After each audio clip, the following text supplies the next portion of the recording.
A military force bearing the crest of flames on its banner marches west to Garrigmach from Shambhala, attacking nearby cities along the way.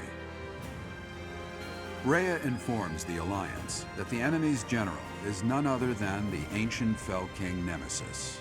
And so the Alliance army prepares for their final battle, hoping to put an end to Fódlan's blood-stained history.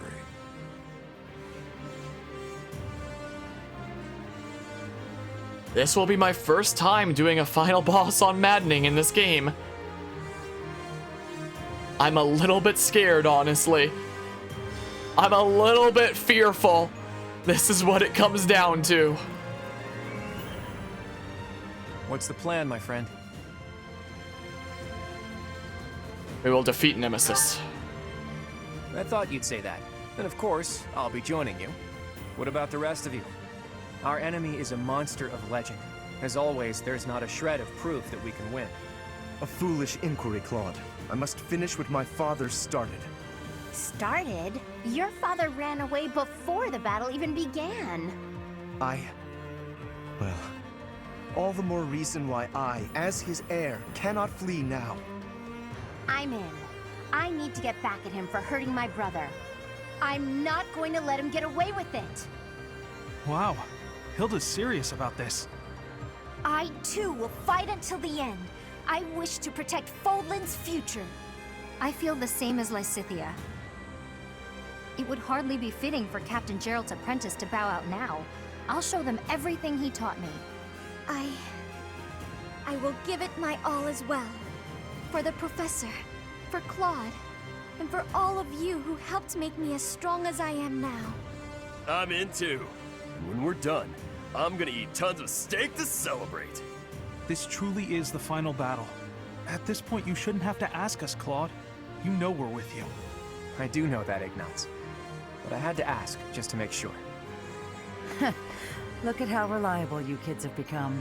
You've trained them well, Professor. This Nemesis guy should be arriving soon. Is everyone ready?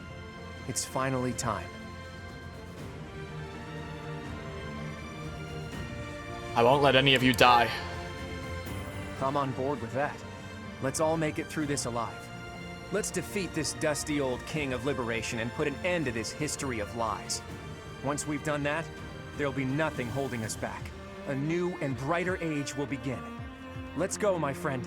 Fódlan's new dawn awaits.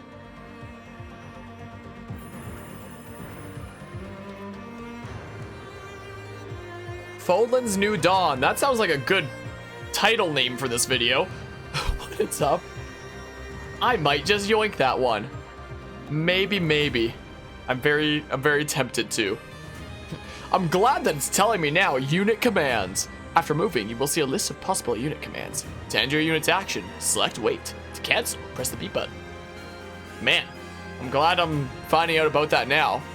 When it's up 4 months from now? Nah, just like 2 or something like that. What with? Yeah, thank goodness they told us that now, huh? Oh, no cutscene. Whoa, did you see those sword masters go like, ooh? Like, okay, hold on. Everybody out. Out. Get out. Hold on. Defeat the enemy commander, huh? Why are there chests on this battlefield? For the fight. Why? Wait. Dark Lance. What? Oh. Huh? Dark Creator Sword. Fell Sword of the Creator. Hold on. With 2 crest stones. This enables Heaven's Fall for Crest of Flames. King of Liberation. Mighty King of Legend. Negates 1 attack per turn. And strengthens stats while the 10 elites are present. So, do I need to take out all of the 10 elites to have them not negate an attack per turn? Of course he has Sword Fair. Oh my goodness. No! And he's on a Healy tile already!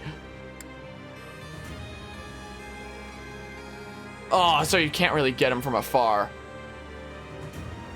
Oh, yikes. Oh, yikes. So, like, you can attack from out of his range, but he's probably not gonna care much about it. Hold on, I'll turn off both these cameras. Fail not T, huh? Boat created using ancient technology modeled after the relic failed not. What the hell? Oh, man. There's a ballista person right there? I mean, I can take him out turn 1, so it's not that big a deal. Aradbar, that's Dimitri's lance. Created ancient using ancient technology modeled after the relic Aradbar. Dark Crusher. This is not 10. Does that mean more appear? Dark Thunderbrand. It's probably a brave weapon as well, isn't it? Gotta kill the elites to lower it. Make Nemesis weaker and such.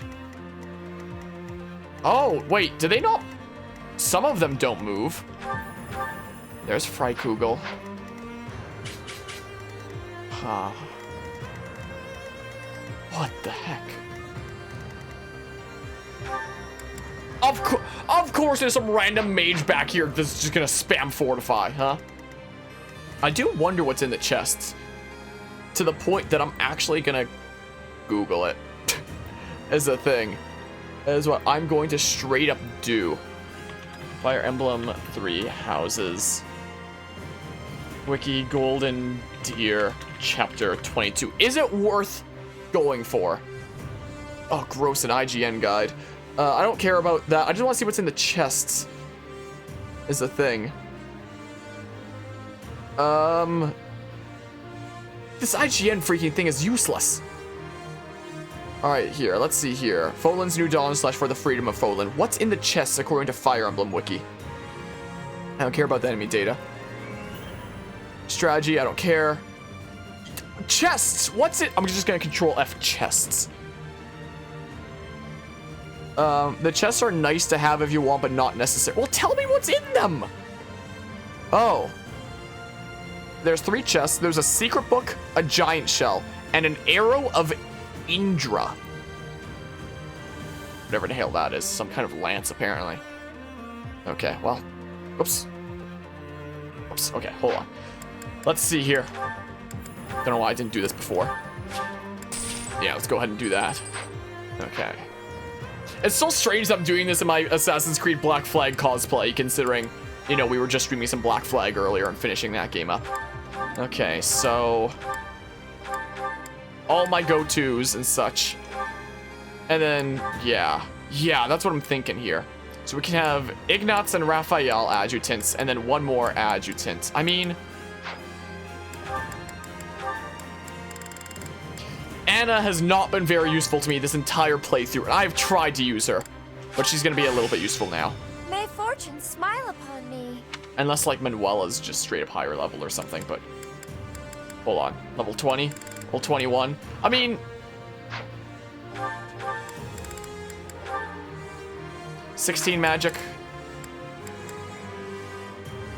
Where are you, Manuela? What? Oh. 17 magic. Somebody's gonna have the misfortune of going with Manuela. Who's it gonna be, I wonder? Okay, so Tank Hilda is gonna have Raphael and such to be even more tanky and such. And then, yeah, won't do that, I guess. So, who wants the healing from Ignatz? Is the thing. Maybe Balthus, because he's like a sort of semi-tank that I've been using. And then, who has the misfortune of having heals from Manuela? It's not gonna be me, just in case I want to stay in Vantage Wrath Defiant crit range. Maybe Lawrence. Like, I'm gonna be trying to keep... Most of my units are pretty frail. I'm gonna be trying to keep them out of danger and such when I can, is the thing. Oh, I need to... Hold on. Make sure everybody's in their best class for this situation. Do I want Darkfly? I have a feeling it's gonna be important. I'm doing it. I feel like I've been reborn. I'm doing Darkfly or Marianne. You know, I did like trying out Valkyrie Lysithea, but on this battlefield with this terrain... I hope this is the right choice. But with this battlefield... Okay. Like, she does have a little bit more magic range. 1 tile more magic range in that one class. But on this battlefield, you know, I think it's better off to be in this class. What are their speed stats here anyway? 38.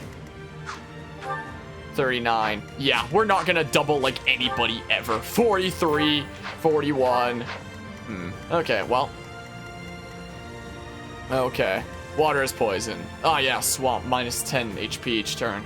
Okay, good to know. I could, in theory, put my unit, Leone, and Claude into this poison swamp purposefully. Like, if we get a little bit of breathing room, I could try to purposefully keep them in there for a little bit to get them down to, like, 1 HP. Just to, like, crit all the time with my freaking... When your HP is under half and the opponent attacks, crit plus 50. When HP is under 25%, crit plus 50. And if HP is under half and foe initiates combat, you attack first. And just to be safe, I'm freaking using this crap. Can I not get... Oh, wow. Because there's a stupid rock in the way is why. Because Dwayne's in the way.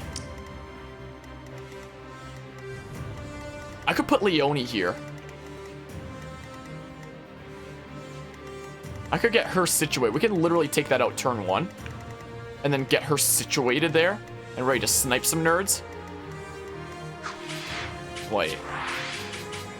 We can literally do that turn 1 even with this setup.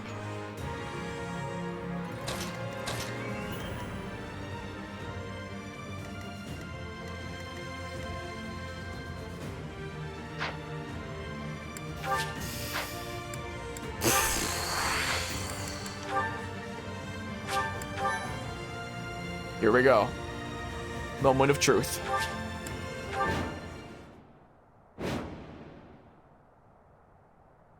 Nemesis is here, and with more soldiers than expected. A swamp, huh? But there's something about it. It looks odd somehow. Can't breathe. You should not have done that. Be careful. The water is poisonous to the living. Looks like we better not get near that swamp. Try to avoid it during the fight. I want to purposefully put some units in there to get at low HP where I can totally use that. Alright, let's just make sure. Yep, nice. Okay. And now we get to listen to God Shattering Star for the first time in this playthrough. Like, I'm gonna be a little bit aware of this. Also, why does this guy have a name? Odess. Huh. Okay. I've listened to God Shattering Star a little bit before, and it's certainly something. Yeah, we can never double anybody. We just basically gotta accept that. Oh, yeah. I could get myself in...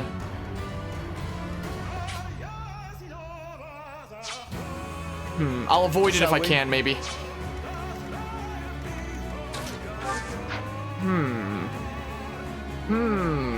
At the ready. I could say... Go here and then Kanto. Oh. We're doing this, screw it. We're doing it with his sword. Oh, neat. Oh, that's a cool effect. We're all desperate, aren't we? Straight up the first time we've used that sword. Wait, I screwed myself. Wait, maybe I didn't. I was about to say I can't use this ballista 2 turns. My orders?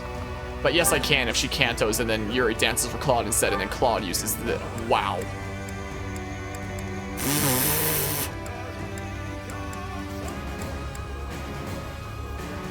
Interesting. We can use it to... We can use it specifically to take out some of your shield spots. Oh, crap. We're not using this 2 turns after all. Whatever, we'll do something else with 2 turns. Oh, I can double you just because you're an armored dude is all that is. I mean... Why not? Little artillery freaking happy over here. Would her efforts be better used elsewhere, though? You're the one with Aradbar. We're gonna have to take out this guy, because he's gonna be, yeah, a bit of an issue. Shall we? I'm curious. Yeah, so if we have Wall Hilda here to take those guys. Let's make this quick.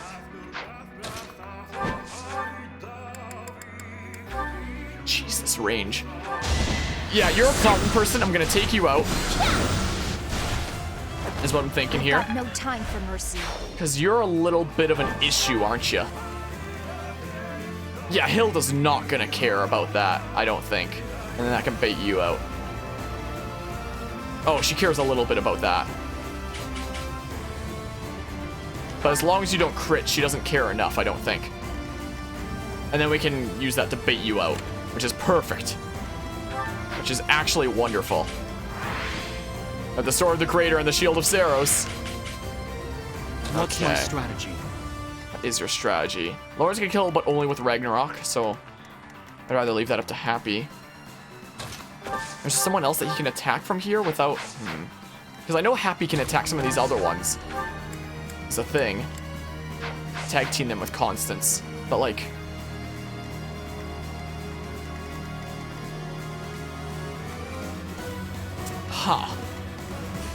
I might just have to use Happy to take out him. I mean, we can always dance with Yuri and such as well. That's what we can do. We're gonna go ahead and do this. Just smackaroo this guy. And then Constance can say... Go ahead and fire him. Like that. Nice. My joke of a life drags on. Always so depressed, huh? That might be good, actually, if I let that happen. Oh.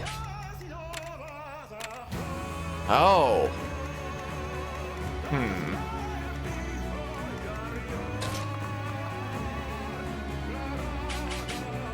You would come, huh? Because, like...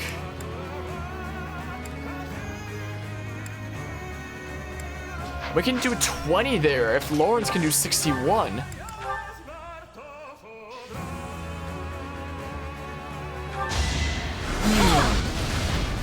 I might just pull Balthus back, though, to stay safe. Like Dance with Yuri or something. Is what I could always do. Not a good hit chance, but we can do Numa Gale. That's what we can do. Falcoon Punch! Cool. That's gonna hurt. And we can say... Thanks, pal. I have a feeling I'm gonna need a bunch of my forces over here in a hot second anyway.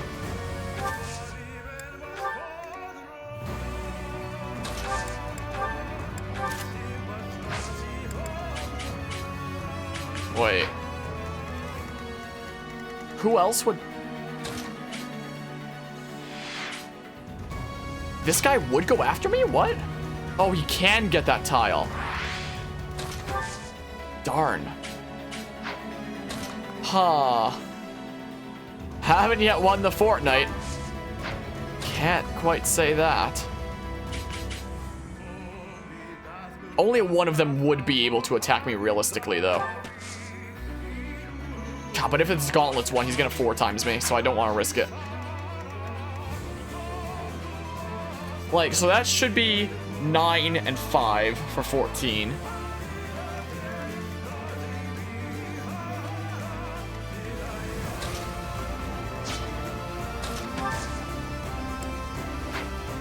I'll do my best.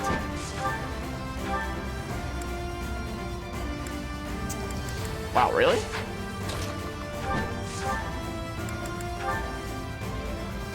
Darn, guess the range there doesn't matter. I'm gonna go ahead and try it anyway.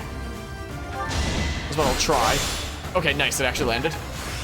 Okay. I think I've got the idea.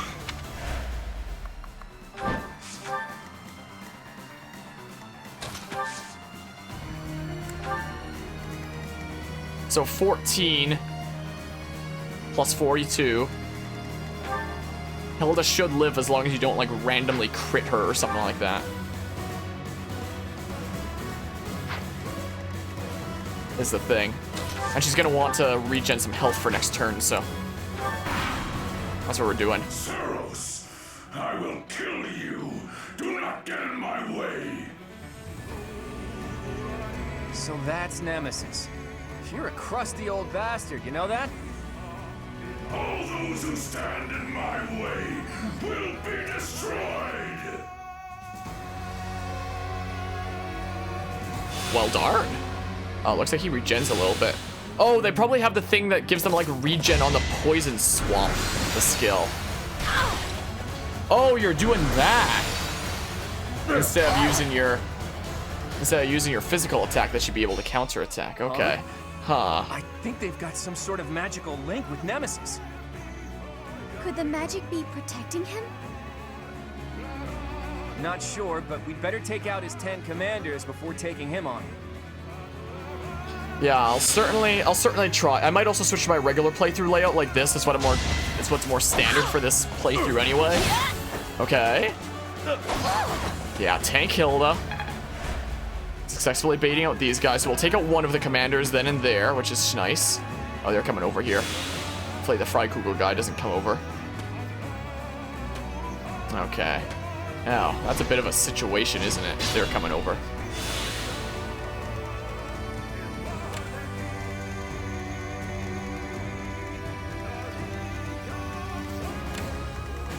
Can I deal with those guys, though? That's the question. Without using a gambit is a thing. Is Nemesis really a bad guy? Why would a bad guy be named the King of Liberation? That's what you like about the Adel card, right? I also thought that maybe the Church of Saros aren't exactly the good guys. Yeah, I do like the different perspectives within this game and such. I mean, from the interpretation that I get in the lore, as he started out with, like, good ideas, but then, I don't know, maybe lost his way. I don't know. Well, what's the best play here?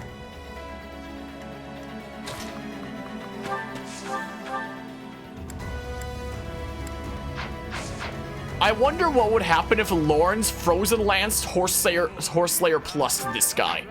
Like, what would happen? We gotta take out this guy first to find out the answer to that question, though, but, like, it's a nice crit rate.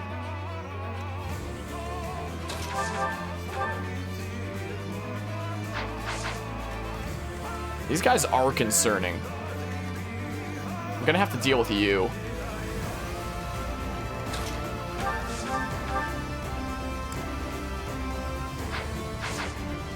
Concerning. Quite concerning. Even in this route, there's heavy implication that the Church of Saros are super xenophobic, like opening up to outside countries literally against the tenets of Saros. Yeah, I definitely don't think the freaking Church of Saros in this game is, you know, exactly the best group. I might pull these guys back a little bit, maybe deal with this over here first. Like, I can manage here. This isn't too impossible of a situation. I'm just wondering, like, what the best course of action here is and how.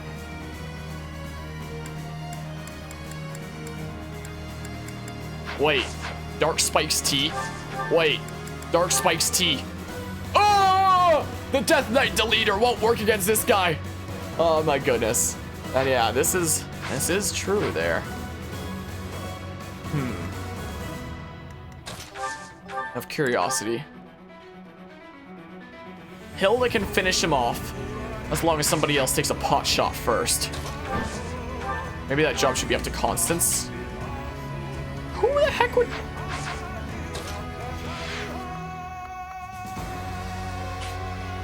Who has crazy range?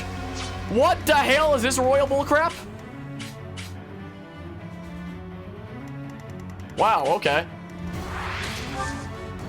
I mean, it's not like we can't just canto away from there, but like, holy crap. We're gonna go ahead and fire you, and the Hilda can finish you off. Is the thing. Thank goodness for Kanto. Jeez, that one guy, though. Okay. So as long as both these land, of course you have advantage, don't you? Okay. I thought she might get a crit there if she was taking a step back for a second. Defense go up even higher, maybe? There we go. That's what you like to see. Oh, man. I'll try. Okay, well. Ah, crap. Yeah, there's a lot of morality kind of interesting arguments that can be made about this game for sure. Oh crap, I can't even get Lawrence in there to Frozen Lance or Slayer plus that guy. I would have been curious to see what would have happened, but alas. If somebody whittles him down first, Balthus can finish him off. I mean, oh, he doesn't have that range. Nice. That should probably be a physical unit, which I don't have a whole lot of here anyway. Darn it, Lawrence, why can't I?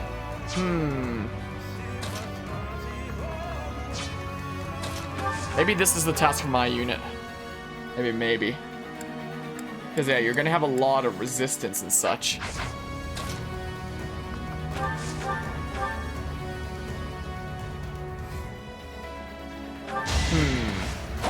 I was hoping for that 44 crit. Wait, I also realized by putting my unit here that, like... Now Balthus can't actually attack there unless I dance or I get to do something here. Darn. Yeah, I guess I'm dancing for my unit, and then my unit will have to go do something else. Which my unit might be perfect at, because my health is now in actually the perfect range for that, as a matter of fact. It's kind of the thing. It's got Yuri kind of at the ready over here. Deal with those guys in a hot second. Because now my health is literally in the perfect range to, you know... That Bolganone wouldn't kill. Would Ragnarok kill? What's 27 times 3? I could always just, you know, not risk it and use the Sword of the Creator. But, like... It's over. You love to see the 100% crit rate. There it is. I must lead them well. Welp. You're really tough. 81. So, that... whatever. Too late now. If it was enough to kill, I forget what his health was. Alright, so we can go ahead and steal gauntlets this guy. Nice. I like gauntlets in this game. 9 more commanders remaining. We just killed number 10. These can't be the 10 elites, Whoa. can they? Nah, not likely. It's a 1 out of 10. I'm gonna try to keep my HP in that range for as long as I can, at least.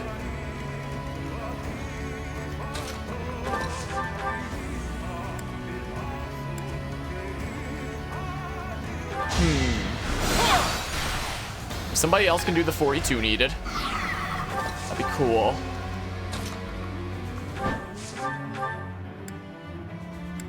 Hit rate sucks. Hit rate sucks, though. But they are Claude. Well. Alright, Happy is freaking insane. I'm getting used to this. She's freaking insane. Happy and Lysithea are my freaking insane mages. All the fighting paid off. Is what they are. Let me tell ya. Who's attacking? The hell? Okay, you can deal with it. It's fine. And you can even follow up attack them with quick riposte. Oh, you could actually go after Yuri from there. So as long as we take out the top one and then freaking hide from the second one or something.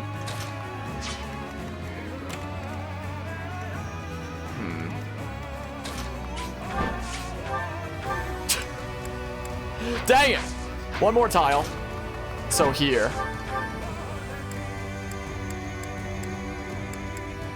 Well, this has the best hit rate. Nice. I'm really glad that hit. Okay, that's fine, because we're gonna take you out anyway. So who cares?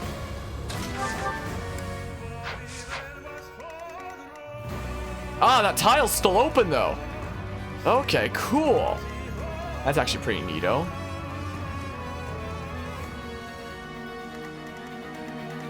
Yeah, we can deal with this. So you can select Marianne. If we can deal with the... Yeah, I think your best play is to just heal Hilda up. I'm thinking is what the best play there is. And then meanwhile over here... If Claude can do this, then great. If not, then it's up to Leone. Darn you, hit rates and maddening.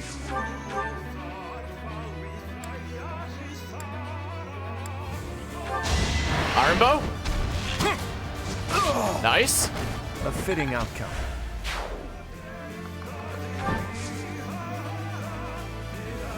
What the hell is this?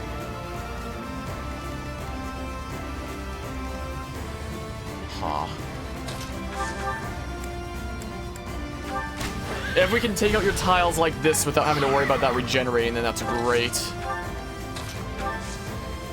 I hope you can't kill Claude, and that's why you wanted to go after whoever. We'll see. Okay. Yeah, we'll double because of quick riposte. Nice. Nice, nice. Not like it matters. Please miss. Please miss. Please miss. All you need to do is miss one. And there's a 1 in 4 chance of that happening, basically. Yes! Oh! And that's actually perfect. That gets Claude into Defiant crit range. Oh, that's actually perfect. That's actually exactly what Claude needed. Wow, the RNG was on my side just now. Holy crap. That was actually about as lucky as it gets. My goodness. Like 3... Like, if I had the choice of having him hit 3 or hit 0, I would have had him hit 3. Because now...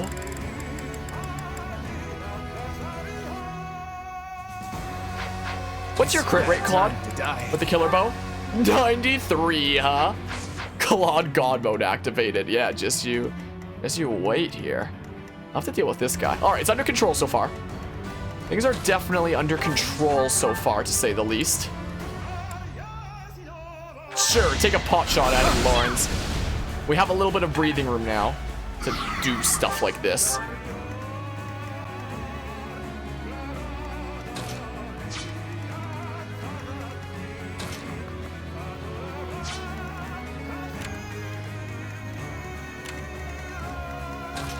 I mean...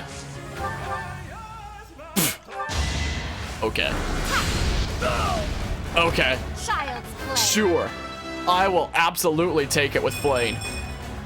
They say That came out wrong. Came out absolutely wrong.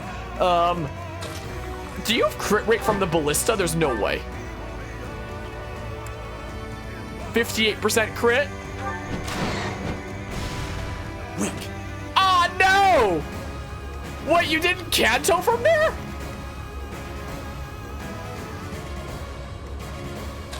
The less divine pulses I use, the better. Sorry. The less I use, the better.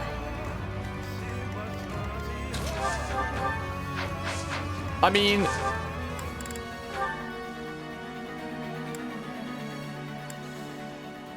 just to conserve some stuff. Conserve my magic with my dedicated mages. Oh, that's not good. That takes me out of Defiant crit range. Dang. As good as this build is, it really sucks on Byleth. Just because of the Crest of Flames. Alright, as long as one of these lands. Nice. Wonder there's a bounty on my head. Okay. Okay, we'll deal with this guy in a hot second. Don't know why I couldn't Kanto from there earlier. Is that a fluke, or do I actually have to say... Just in case, I do have reposition again.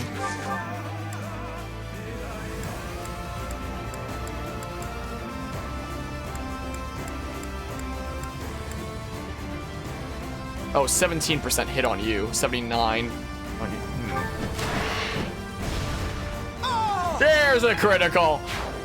Thanks for putting Claude into the HP range that he needed in order to pull crap like that. Appreciate it. Let's keep on taking out your tiles without even actually fighting you yet. Nice. Wonderful. 1 tile left to go for you. And that'll happen when you come over here anyway. So I guess I'll start mobilizing some of my forces over there. That's what I better do. May as well heal my unit the rest of the way up when I get the chance. Oh, nice. Yeah, heal up Walhilda. And then we can literally put Walhilda here if we want. Let's have Walhilda in the... Wait. Oh, you would. Well, I don't want you in the forest. Oh, they both attack. Well, he's gonna come over anyway, so whatever. We don't necessarily need to put Walhilda there. Okay. Okay. Everything is under control. We have 2 boltings, which are not half bad. Interesting. 2 boltings to use during this battle. Yeah, that guy is gonna keep physicking and stuff. All right, we'll take him out next turn, probably with some magic, especially since he's in the forest and stuff. What are you doing over there, my guy? Freaking psychopath. Why'd I just randomly get healed for? Oh, because I have the Sero shield. I'm running this build with the freaking Sero shield. I could always trade shields with Hilda and put something else on myself. Oh well.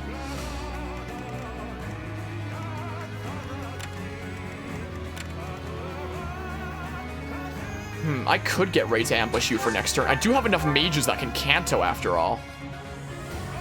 Right? If we got out of that range. Maybe I won't ballista him this turn, then we can stun him next one. 5, huh? So yeah, he literally wouldn't be able to get flayed as long as she stays here, meaning she can attack here completely safely. Even without Canto. Nice, so she'll get a pot shot on that guy. And she can literally do it again if she wants. If she wants to. I mean, it'll save some uses of magic on other people. I'm gonna do exactly that, actually. Is what I will do. Sounds like a good plan to me. Take out you. Like that. And then we can get ready to ambush this guy over here. Marianne's my best healer. Is the thing. Just like that. Nice. Yeah, that's just gonna be that one archer guy over there. Alright, there's like some annoying forests here and stuff, so maybe Lauren should like dismount briefly. I mean, I don't know, he'll just be dismounted for now. If the archer goes after Hilda, then like whatever, I guess. The question is, can this guy get to there because of Hilda? Yeah. I mean, I could have Hilda be here. What? I thought I forged this thing up. Probably have more in the convoy if need be. Probably.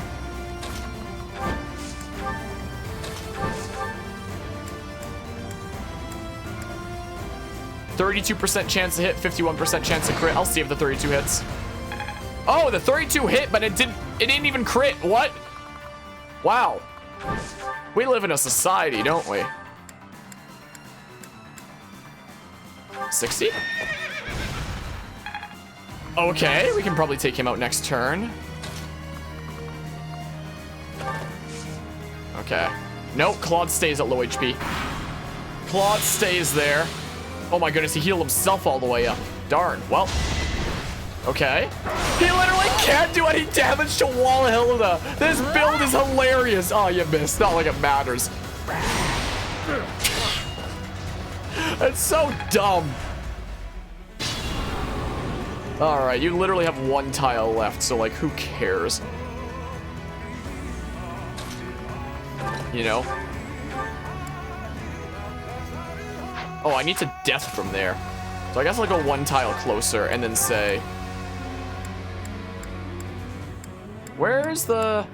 Oh, because I don't have an extra range on the white magic. So if I'm attacking here, say... Where's Seraphim? Do I really need to... Can I only attack this tile with, say, Seraphim? Darn. Guess we'll use something else. For now. Sure, Swarm! I was sad we didn't get the 34% crit, but what you gonna do? So now, we could always say... Yeah, this will take out that health bar, so you should be able to get your other attacks anyway. There we go. Nice. There we go. Now we don't have to worry about you counter-attacking at all, really. Which is nice. Very quite nice indeed. Sure. Wablamo. And... Do or die. Falcon Punch. 2 of them. Cool. And then we can always say, try this. It's over. Neat. Yeah! All right, things are very in control. So far, things are very in control. You'd love to see it. There is still room for improvement. Neat. That was amazing. It was, wasn't it?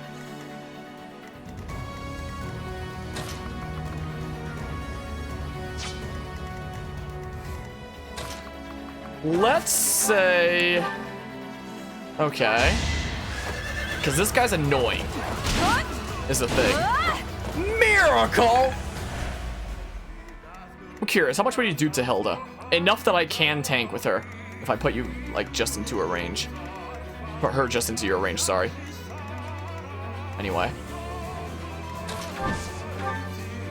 42.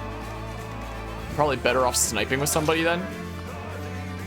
Did I use Yuri? I didn't use Yuri. So I can, in theory, rescue twice with Flame.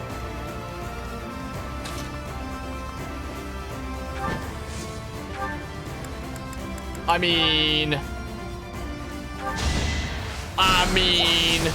There we go. Now there's a way Can't forward. believe how often they proc Miracle in this game. I, for one, cannot believe, quite frankly. Get back here, Walhilda. We have need of you. Alright, we're gonna keep everybody together. We're gonna be moving as a group.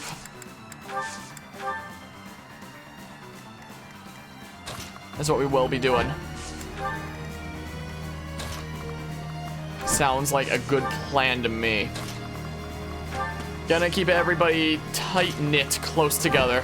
Let's hope there's no random ambush spawn reinforcements. Well, there is, but not there, I guess. Perfect. So I'll probably bait out this guy with Walhilda. Walhilda can be like in the forest or something. There you go. Oh, the archer's gonna attack her too. Spear Fasal. Alright, as cool as the Shield of Saros is.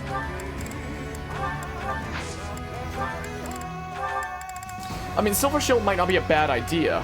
We're not going to be doubling people a whole lot anyway. Let's take the critical ring. Let's make our critical rate even better. That's what we can do. Sure. Only a 51% chance to hit from there. 0 damage, but you will have Poison Strike, which is a little bit concerning if both those do hit, but it should be fine.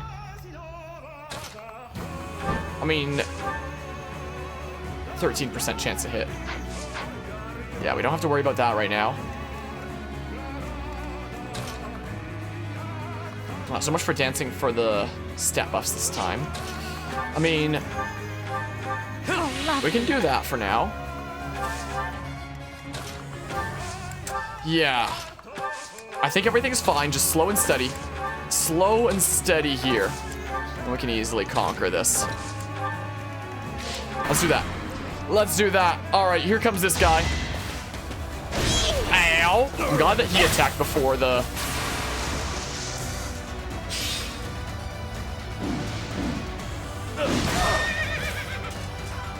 Oh my good god! Walhilda just survived that with 1 HP. And this does 0 damage to her. Oh my god! Oh my god, Walhilda! What the hell? Yo! Okay. I don't have the words. Okay. Sure. Flame can just delete this guy. Is what she can do. Hilda is unbreakable. No matter how close you think you are to breaching her defense will never be broken.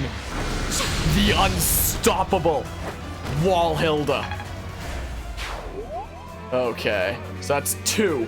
That's 2 of those guys down. What the heck? Let's think about this. What the hell? Yo! That was actually hype. I thought for sure I'd have to use a Divine Pulse there. I thought almost certainly. And I didn't actually even need to. Ooh, nice. That was actually so hype. My goodness.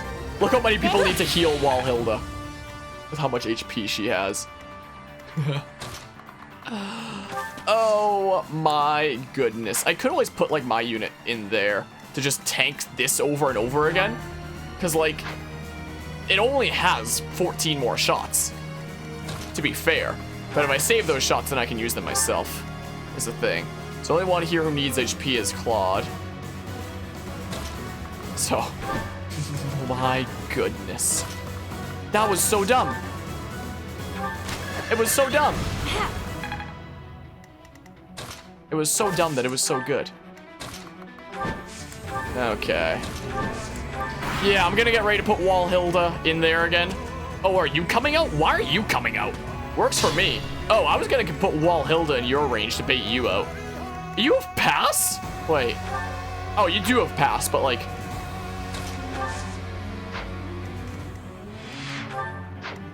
I can still just wait. Shall we? Wait. I genuinely think that Hilda is one of my best units in this army. Sucks that you missed that one, but as I was saying... Fighting wears you out. Is this good enough? Well. Just like that. Just like that. Ooh, nice. Dancer Yuri is like one of the most insane things I've ever seen. Alright, that guy's slowly coming here, so like... We may as well have the welcoming committee ready for him, you know? Okay. We may as well just play it patiently.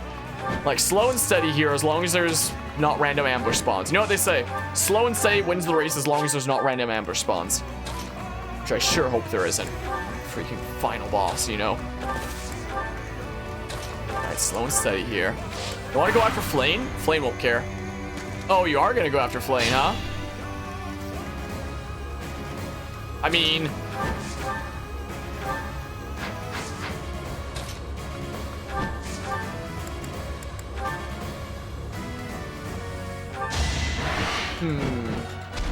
God.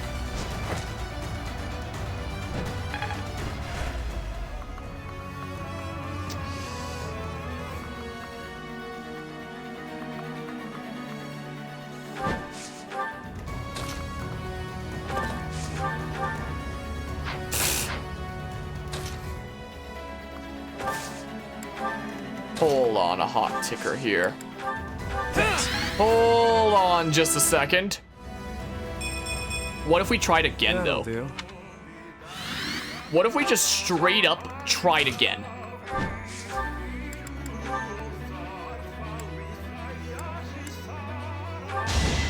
Is the question. Hold a grudge if you must. Okay. Okay, second tries the charm. This person's name is Gloucester. Thanks for getting Claude into his God mode HP range. I'm probably just gonna leave him at now. As long as I just don't let him get hit. Hopefully easy enough. Hopefully. You don't move. These guys don't move. We could go after this guy next in that case. That's what we could do. You have a lot of strength, but like, Walhilda has a lot of defense. So, I mean, yeah, maybe we'll get at the ready over there. Just kind of snake around a little bit. And then from that position, we can kind of get ready to go in over there. My goodness, this freaking barrier thing, I guess, goes down when you take out all of the 10 elites. I'm gonna have this on by default. Okay. Yeah, sure. Good. Nice. Oh, I can't go onto that tile.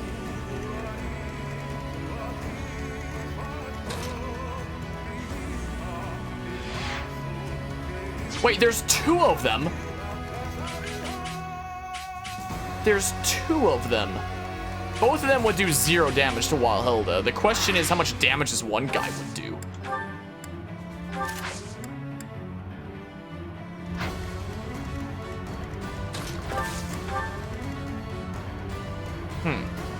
As long as he attacks first, because those two are gonna poison strike her. I think it's fine. I think it's almost certainly fine. I mean, we can also just take him out without having to worry about it, is also the thing. So, I mean, look at this tag team. Maybe we'll actually do that. Never mind. Never mind. We can take him out, like, next time. How about? That's what we could do. All right, Flane, keep up. Keep up, Flame. I mean, Appreciate it. I could have used that on Hilda, but like, I mean, okay. Relax. You're dead. Good job, Happy. Okay. So how am I going to go about this then? There's no reason for Hilda to just randomly get poison stricken. So how am I gonna go about taking this, huh? It's too bad you don't move. I wonder if Nemesis moves. Oh. Demonic beasts flying in from the south. Someone here must be able to summon them. I sense an unusual presence. Someone may be hiding there. Do I have to take out that one guy to stop infinite? Oh, crap.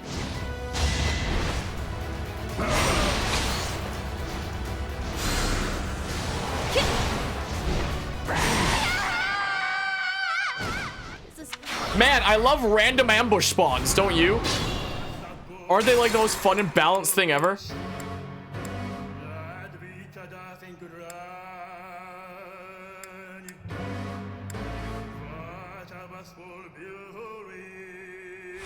New plan. My orders? Jeebus. I'm in. New plan. Me? Really?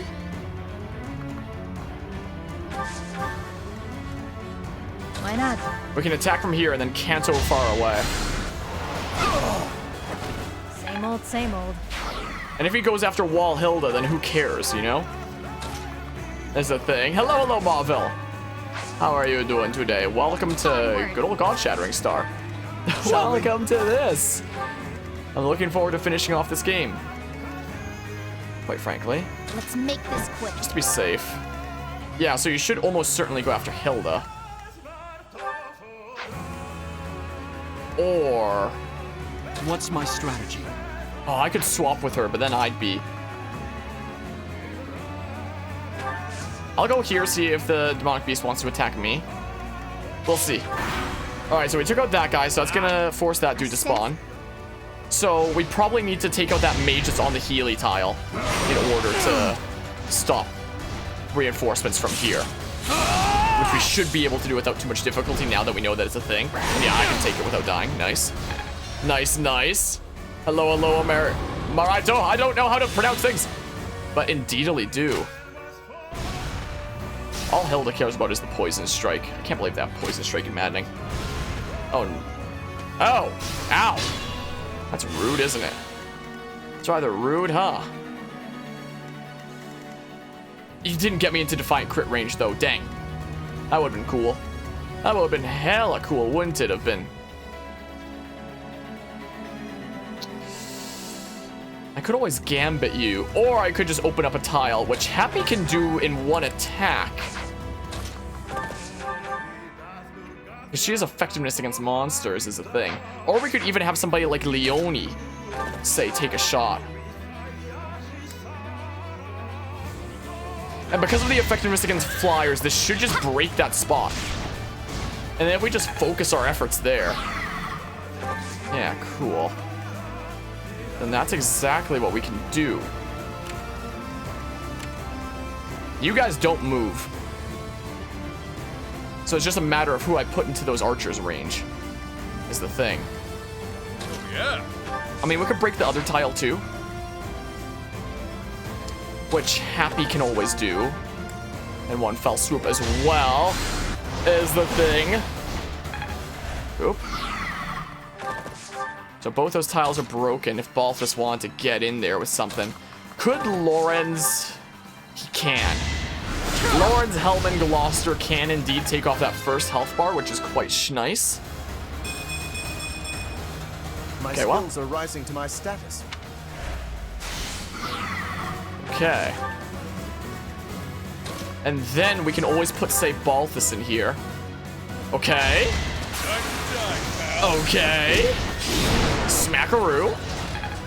Cool. And then maybe my unit can finish it off. Try Maddening with Black Eagles. Can't get past the first auxiliary battle. The freaking... There's a lot of things that are pretty absurd in Maddening. It's fine, even with Poison Strike. Okay. I must pull through. 88% crit, huh? And if I don't get it, then that's just good for me, because then you can bring me down to 6 health. I mean, someone else can always for sure finish you. Oh, but if I do it, then that frees up my allies to try to take out these guys. But I wonder if they'd spawn every turn. Bad time to die. I can always rescue him with Flame. Can Claude just killer bow take out this guy? 59% chance to hit, 95% chance to crit. Dang, I can't actually get closer unless I dance or something. Maybe maddening a new game is impossible. I was debating about doing a Black Eagles maddening flaw training challenge, but like after playing this and also just being tired of 3 houses after 300 hours, I'm not too sure. Do I want to risk a 55? I mean, if Claude instead takes out this guy. Okay, 100% crit rate, 100% hit rate. Then it technically frees up my unit to try to take out that mage instead. Sorry, but I must. I'm impressed. Is the thing. The mock battle's not impossible, it's just freaking stupidly difficult. I'd have to use a warp here. Happy's gone already. I have a feeling if I don't take out this guy right now, he's just gonna summon another one of those dodos next turn. That's what I feel like. Wrong character. Alright, I'm doing the thing. This is where I'm using my Lysithea warp. This is what I'm doing. Okay. Flame can get over there enough. I could go into your range and like Vantage Wrath Defiant crit you if it weren't for these guys. Wait. Yeah, if it weren't for those guys, both of them can attack me from there. 61% chance to crit. I mean, what if we say... Then we don't even need it to crit. But if it does, then that's a bonus. There's no turning back now.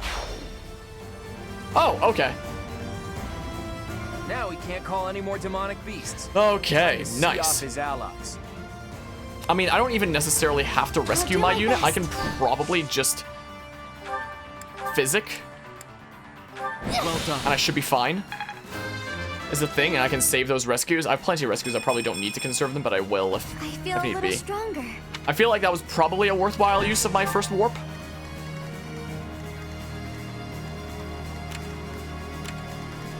You, I'm a little bit concerned about. I could always rescue Hilda back from if she can take out this guy.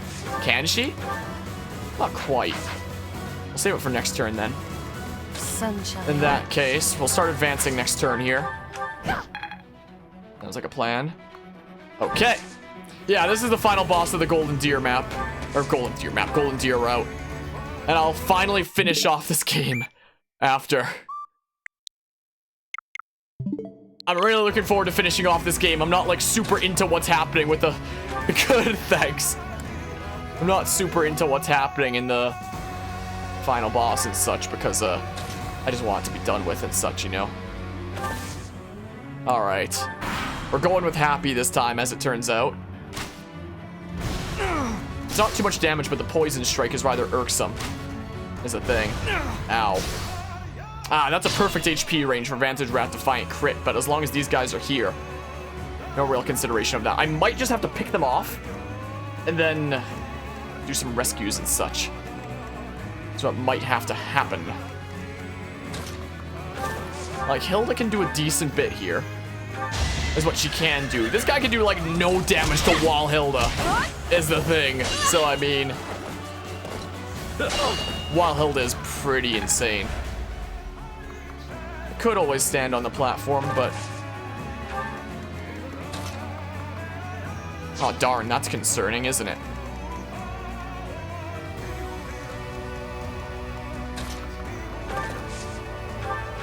Can we say 18%?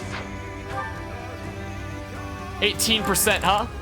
18% chance to...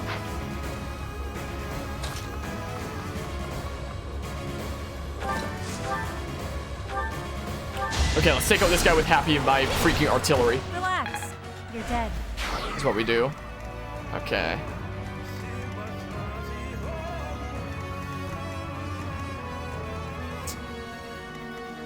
Huh.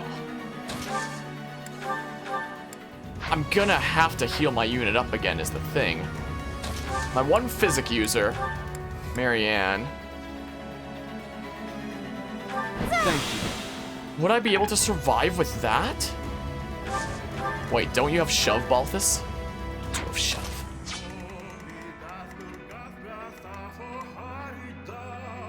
That's concerning.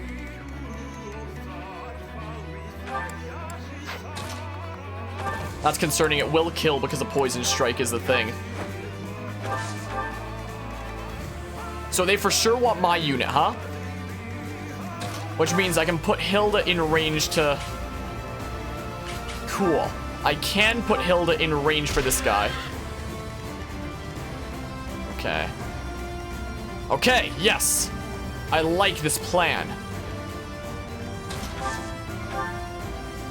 I'm sorry. Okay, I like this plan. I like it a decent bit, What's as a my matter of strategy? fact. Now. Yeah, we're going here. Okay. Okay, maybe I should be conserving those more. I can't just expend them as easily when I'm in Dark Flyer. 3 uses of that.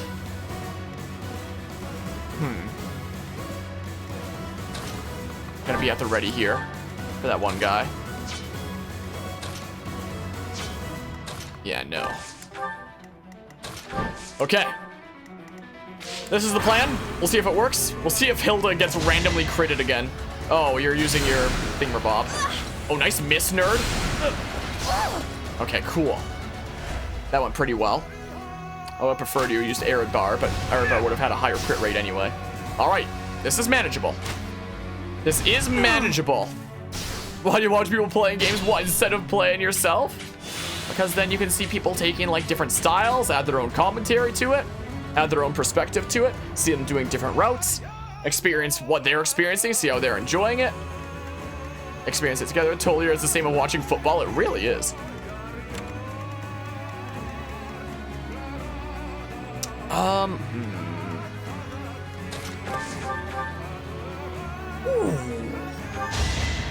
Ooh.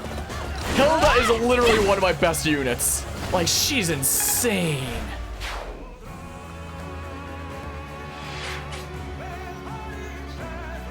What in the Kentucky Fried Frick is this?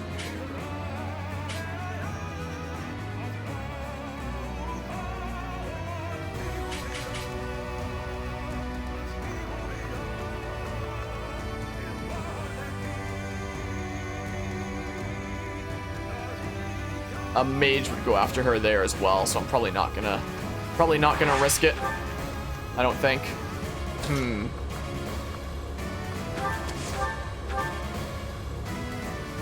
55?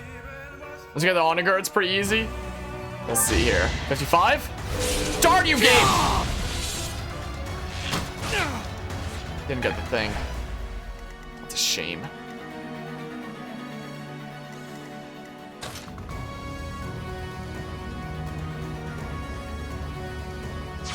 I have a plan that might just be dumb enough to work. We're gonna reposition again. And then that's as far as we can attack from. Death? Death to you! Same old, same old. Now we don't have to worry about that killing. But I will have to rescue my unit. Is the thing. Okay, that's one. One more to take. Okay. Everything's under control. How am I gonna take that other one, though? Is the question. Constance, how do you feel about bolting? How do you feel about it, huh? Like, I'm curious. This could be the use of both my boltings, potentially. That could be it. Or... I mean, we can always save it for next turn. I don't need to necessarily do things right now, but...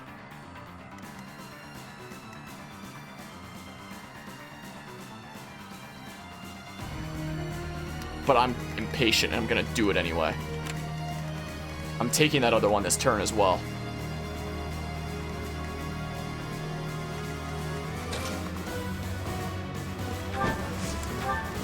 I'm gonna do it. That helps. Just you wait. Look at this freaking... Look at this freaking flying artillery we have here. No time to slow down. My goodness. Welp. I'll take her hitting harder, I guess. There. Now they're both taken out. And you're in range to go after Walhilda, which is actually great. You're too kind. Just be extra safe. Yeah, she can deal with it. Nice. Nice, wonderful. This is going well. This is going well. Just slow and steady here. Thanks, pal. Slow and steady here. And everything is a-okay. Wonderful. We're gonna leave Claude at low health. This is what we're gonna do for Defiant Crit shenanigans. Okay. Okay, wonderful. We don't have to worry about those anymore. Oh, you're trying to cast death, huh? Ow. At least you're baited out and close now. Well, yeah, even... I'm surprised she doesn't care as much as she does about the magic attacks. Well, I guess we didn't get to use her battalion because she took so much of a beating as the wall. I might consider the Brave Axe a little bit. There's still plenty of battle to go. I mean... It's a 50-50. Wait, who the heck would... Gotta mark some other people now. You would, apparently, huh?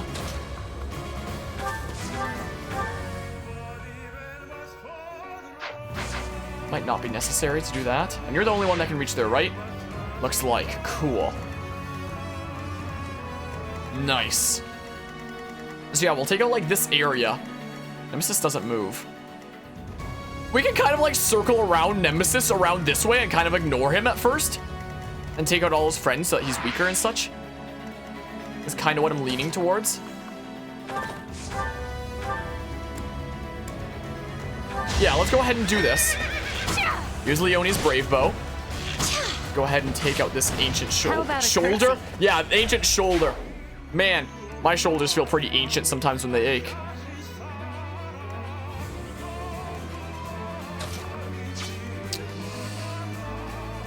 I mean, my unit in there is probably not a bad idea, but like... I'll try it. I'll try it.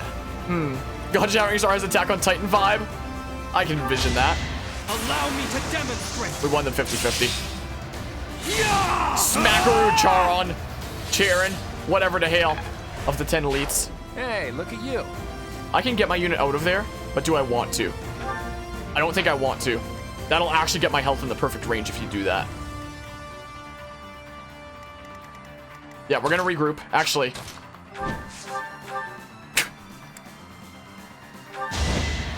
Sure! I will not die yet. What if I actually left her over here just to like snipe some random guys with her crazy range? What if I actually did that? I was gonna have her regroup over here, but I changed my mind. Consider my mind changed. Not gonna heal up my unit, I don't think. Not gonna bother. Gonna leave him at low health. Oh, but I can heal Hilda. But I can indeed do that. Nice. Yeah. Good old Wall Hilda really carrying this. We still... Oh, but yeah, we did use one Divine Pulse. When was that? It's all blurring together already. Okay. Alright, come this way. No chance of critting. That's nice. Yes, get my HP nice and low for Defiant Crit. That's awesome. Well. Perfect. Now I'm going to go around critting everybody. Wow. I wonder if that's going to get that one guy moving, because I was wondering why some random physic mage was like baited out earlier. I wonder if that's gonna cause this guy to start coming towards me. Can I just like...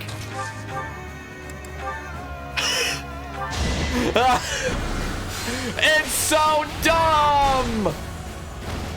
I've got no time for Get hit this. with a Death Knight deletion spell. Yeah, Lysithea's just gonna do her own little thing over there for a little bit. Don't mind her. Don't mind her, okay? She's just doing her own thing. Living her best life, you know? If I kill her bow to you, 71% chance to hit with an 87% chance to crit. My unit's probably better at it, so maybe I'll save Claude for that reason.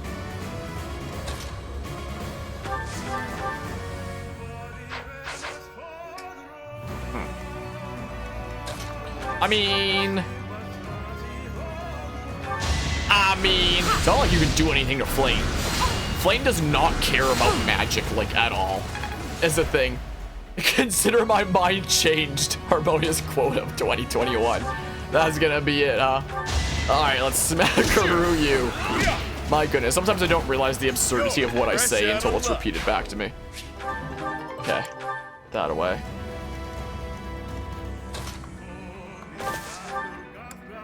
Wait, who?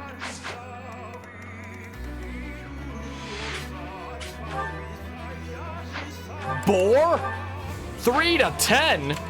It's like Meyer then. I mean, I can Canto. Doesn't matter. Sure, let's just make you easy meat for somebody else. Is what can happen. Okay. I'll try. It's fine.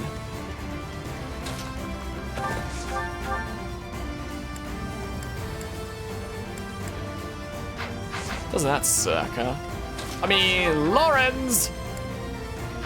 Wait, as long as Leone, like, whittles him down a little bit, I mean...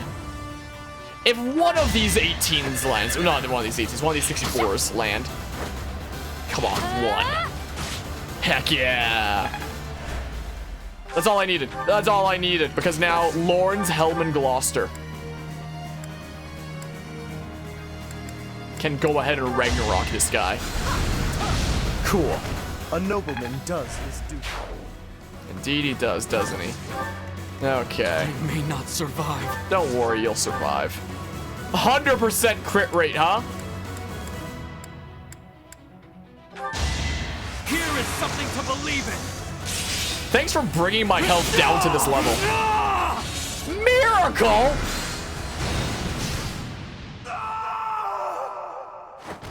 So this...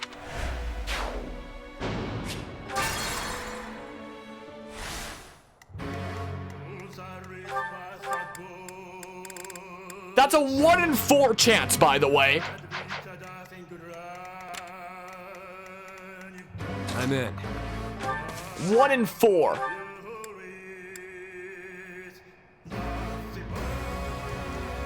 Do I really want to use the Brave Sword there, though? I have very limited uses of it left. Sunshine. I mean, Thomas had never seen such a BS before. It's a bad time to die. I mean...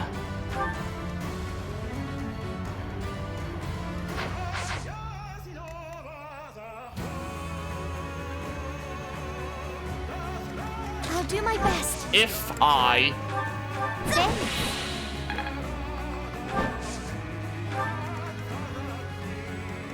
Yeah, I'm gonna wait a turn. That's what I'm gonna do. I'm just straight up gonna wait a turn. I'm surprised he doesn't go after my unit with freaking 4 HP. Why not? Watch him change his mind. Like right before coming over here. Lysithea did her thing already. Okay, well. He really likes the damage he can do to Hilda. Alright, let's try this again. Take 2. Let's try it one more time. Meanwhile, up in the middle of bumblefuck nowhere, Lysithea's...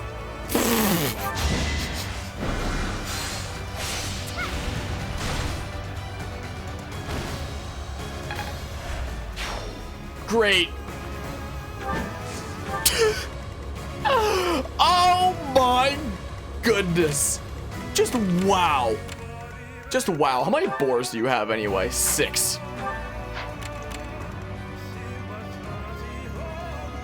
I mean, Flame can probably just eat it, considering her resistance, especially if I say ward her. Award her the highest honor I can bestow. Yes, crit her, see if she gives a shit.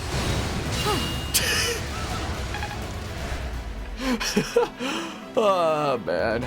This game. Shall we? Lawrence Hellman Gloucester, you want to maybe randomly hit him with fire? That probably wasn't even worth it. Probably should just conserve my magic uses. Whatever, it doesn't matter. Oh, that's seal resistance. That was actually kind of worth it if I attack with magic now. My orders? I might not, though. Okay, well. Bam. For Gerald. For Gerald. How much do you do to Flame? What the hell?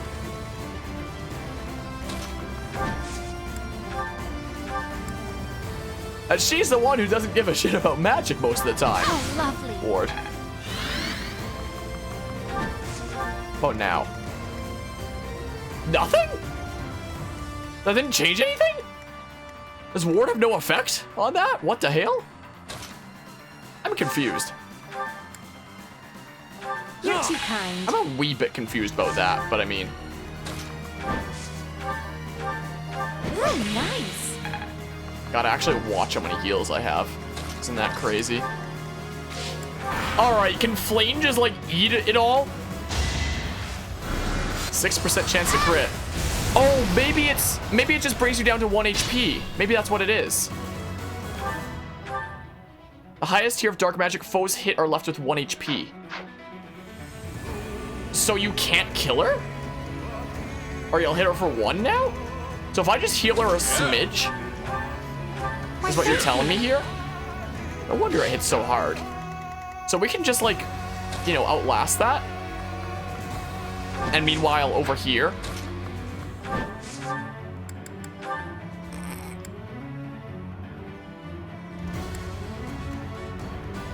I mean, hold on. 7, huh? 1, 2, 3, 4. 1, 2, 3. I can get to safety. I'm gonna do the riskier one. Because I don't want to run out of magic here. You know? Aw, man! Cynthia's just having her own little adventure over there. Yeah, so you're hitting for 13 damage while she has 14 health. Okay. Yeah, Flame's just gonna eat it all. Okay. Oh, that guy's trying to... Okay. Does a critical do anything with this spell, or does it... Okay, criticals literally don't matter with that spell. I'll take it. Hello, hello. Okay, wow. And they don't move, so like... Okay, 4 left. Balthus, you wanna keep healing? There you go. Meanwhile, Cynthia's little misadventure over here. Oh, it's so close, though. I mean, you're in range now, though. Bees! You lost that. She's just having her own little adventure over here is a thing. Don't mind her. She's just deleting the entire top section while the other freaking 11 of my units slowly deal with the freaking bring you down to 1 HP spell by having Flame just take it over and over again. Okay, three more to go. Maybe I'll distribute who's healing a little bit. Why, thank you. Lawrence Hellman Gloucester can do it a little bit. Oh yeah, he has Manuela. Okay, things are in control. Strength and beauty. What a pair. Well then. What's Lysithia doing? What if, and this is a big if, she soul bladed this guy? Who the heck would... Oh, you have bolting. Oh, she has the Dark Raphael gem. That's Mercedes's thing. What if, hypothetical, you soul bladed this man? Okay, I can't do it in one fell swoop. That's a shame.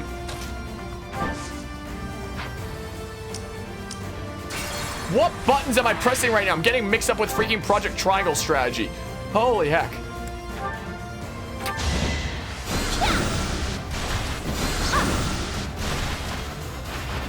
No time to slow down. I think my Lysithia is probably gonna run out of magic, actually. Well, she just deleted this entire section over here on her own. It's kind of hilarious, honestly. Well. Wait, hold on. Whoa, wait a second here. There's 2 more uses, and this spell specifically brings you to 1 HP. Mother, protect me. I changed my mind. Leone. Because...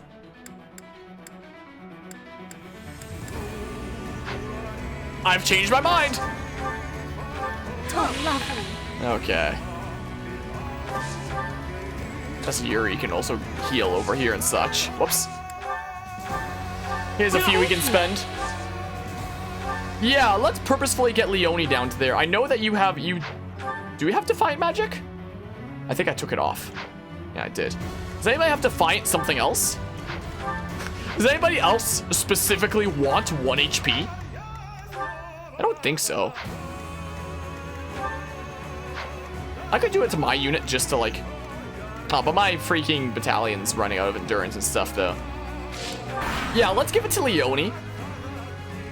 I'm actually thankful that a freaking enemy has this spell in this map. Because now she has plus 50 crit for free. You know? I'll take it. So...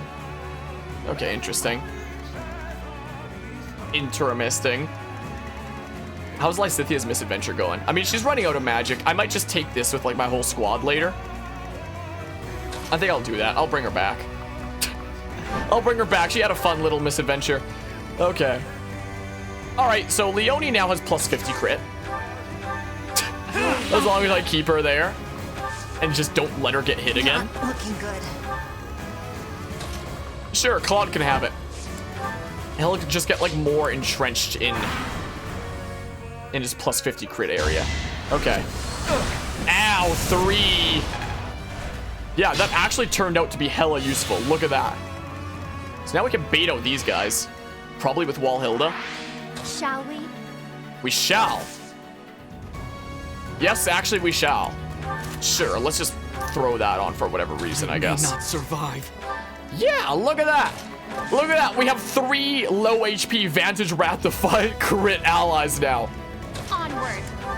To go around critting things. Do you have a killer bow, Leone? You don't, but like, whatever. Whatever, I guess. It's fine. It's fine. Did I move Lysithia this turn? Nope, not yet. Let's start bringing her back. All right, we're getting it slow and steady here. We are definitely getting it. Okay. Ow. Literally the thing that's going to damage her most is just Poison Strike. It's the thing. How are they landing all these freaking 39s? Okay. Jeebus. Well, they're out now. Cool.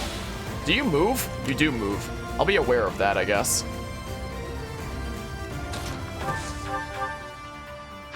'61 crit there. You won't be able to counterattack from here, and then we can Kanto. Well, I mean, for funsies, for Gerald. I will destroy you. Smack. Thanks for putting Leone at 1 HP, friends. I appreciate it. That's pretty cool of you. I'm sure Leone appreciates it too, for the Gerald effort. Oh my goodness. Well, we've certainly created one heck of a situation, haven't we? Sure. Let's just punch through you. That's what we can do. You have a ranged weapon? Arrow of Indra. That is 1 to 2. So, I mean, if Hilda attacks from, say, here, she can go there and just, like, equip the short spear, I guess. You're gonna have Vantage, which is hella annoying if you get that 11% crit. I could just have somebody who can Kanto just get it and finish it. Is what we could do. Is probably the safest play. Just, like, not to take any risk. Considering what kind of crit rates enemies like to hit me with in this game, you know?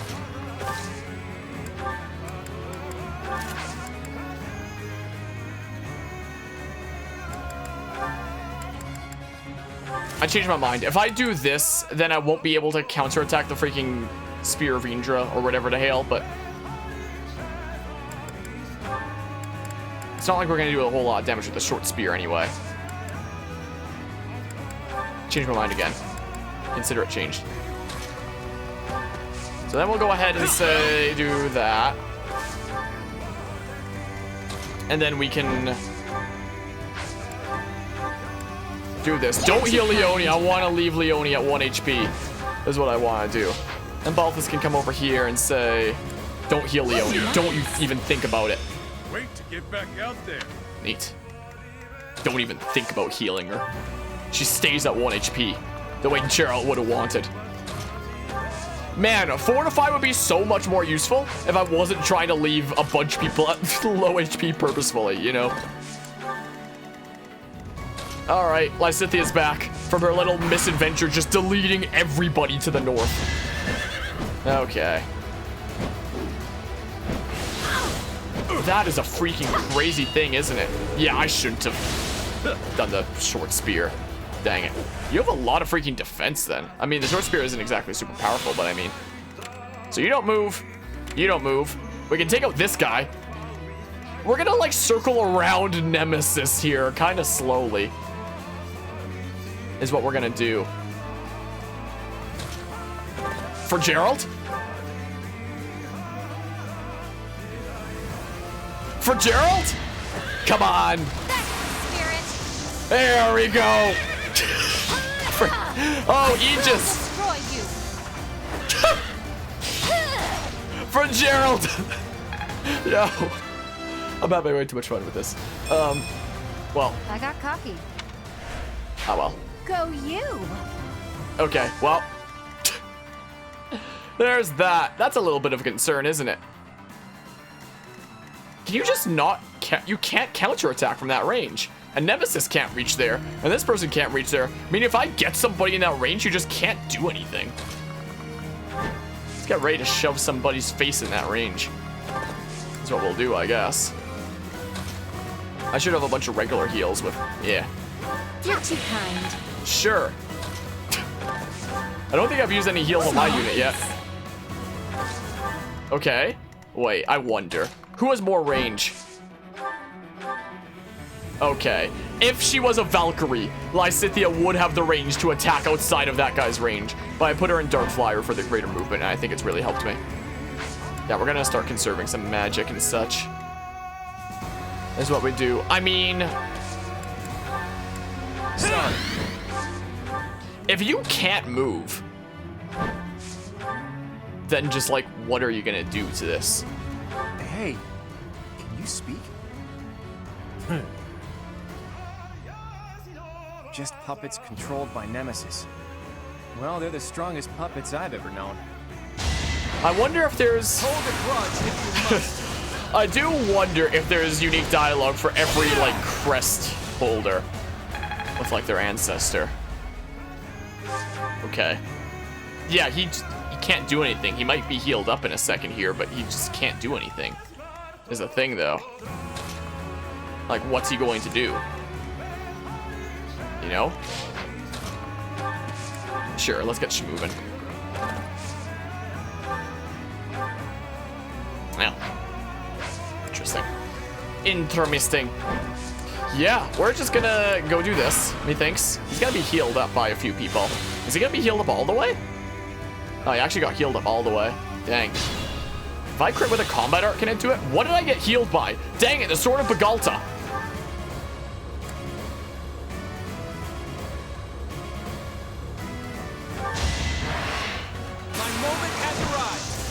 Okay. I forgot this sword has regen. There.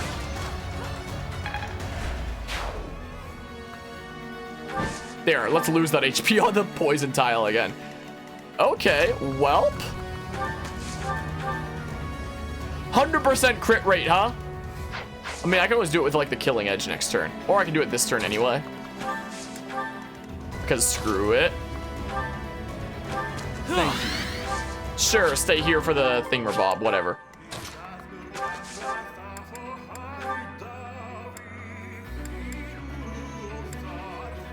anything works. It's over. Anything works here. You love to see it. I must leave them well.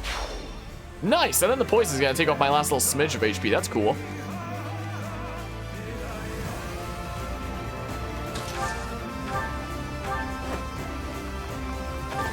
Flame, you want to bait out this guy?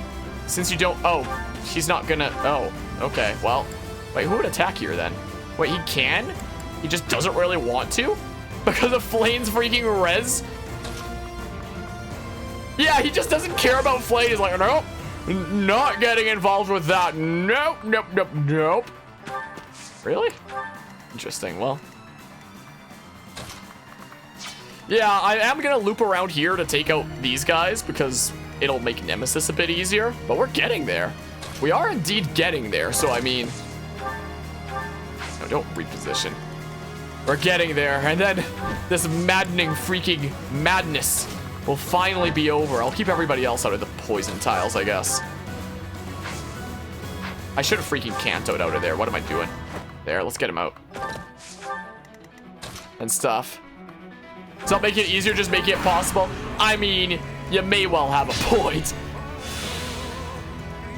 I'm hurt. Like... But I'm with you. Okay, I think you're not wrong.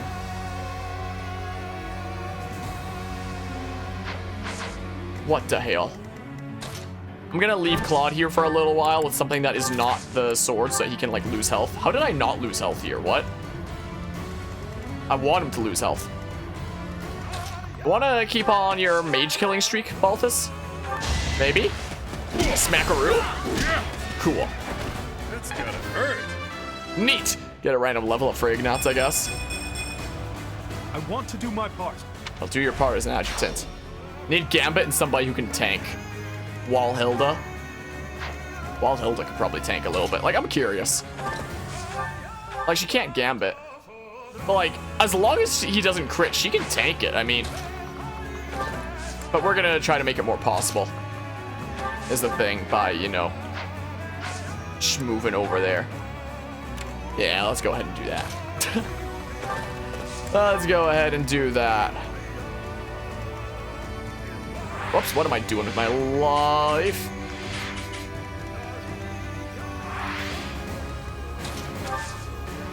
Do you not want to attack me? Because, like, do it if you want, but I mean... Do you actually just straight up not want to? We're gonna slowly snake around Nemesis. Is what we're gonna do. We're gonna just, like, sneak around him. He doesn't really care, luckily. Marianne shouldn't care about that. Probably. Yeah, that's fine. It's completely under control. Wonderful. You love to see it.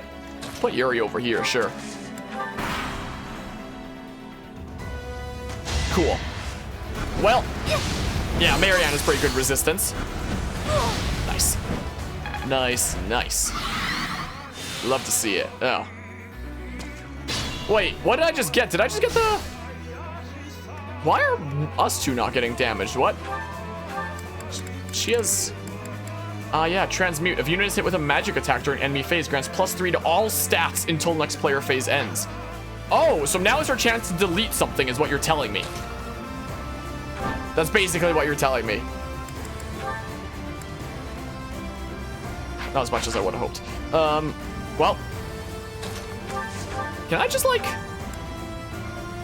97% crit, huh? 77% chance to hit. Allow me to demonstrate. Welp. Dang it. Well, I'm out of range for Vantage Wrath, Defiant crit, and these tiles are not damaging me for whatever reason. You move? You do, apparently. I'll put Walhilda in that range eventually. Down the line. I mean... How am I not getting damaged here? I'm so confused. Well, let's see about this. Oh, man. Oh, man. Oh, well, I don't know why I'm not getting damaged by the poison swamp. I'm a little bit sad, honestly. I mean... Flame's kind of crazy. Is a thing. For Gerald? For Gerald?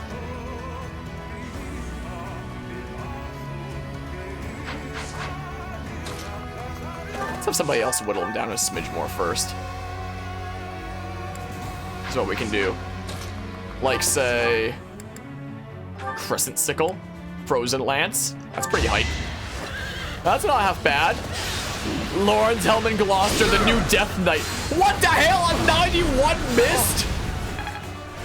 I can still fight. Excuse?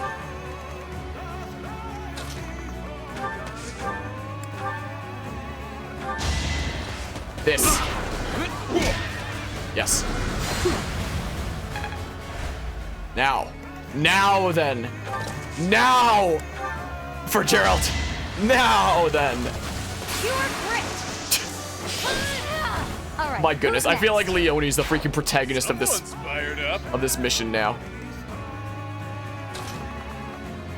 That's what I feel like has happened. Wait. Oh, I went a tile too far. I was like, wait, did I run out of heals? Not yet, but maybe I'll start healing with some other units more. Crap, I didn't... That was a mistake. But I'll save what Divine Pulses I can when I can. That's what I will do. So, whoops. A bit of a misinput there. That certainly isn't satisfying. Oh, well, it's a final boss anyway. Yeah, that one specific tile there, huh? Welp. I mean... Let's go ahead and smackaroo you like that. Don't expect any sympathy. Okay. Sure, you want to come after Yuri? Oh, okay, whatever. It's fine, I guess. Yeah, it works out. Okay, that's handy to know. Thank you. Like, I kind of wish that it would actually damage me, though. So I could be at 1 HP, you know? Because Defiant Crit.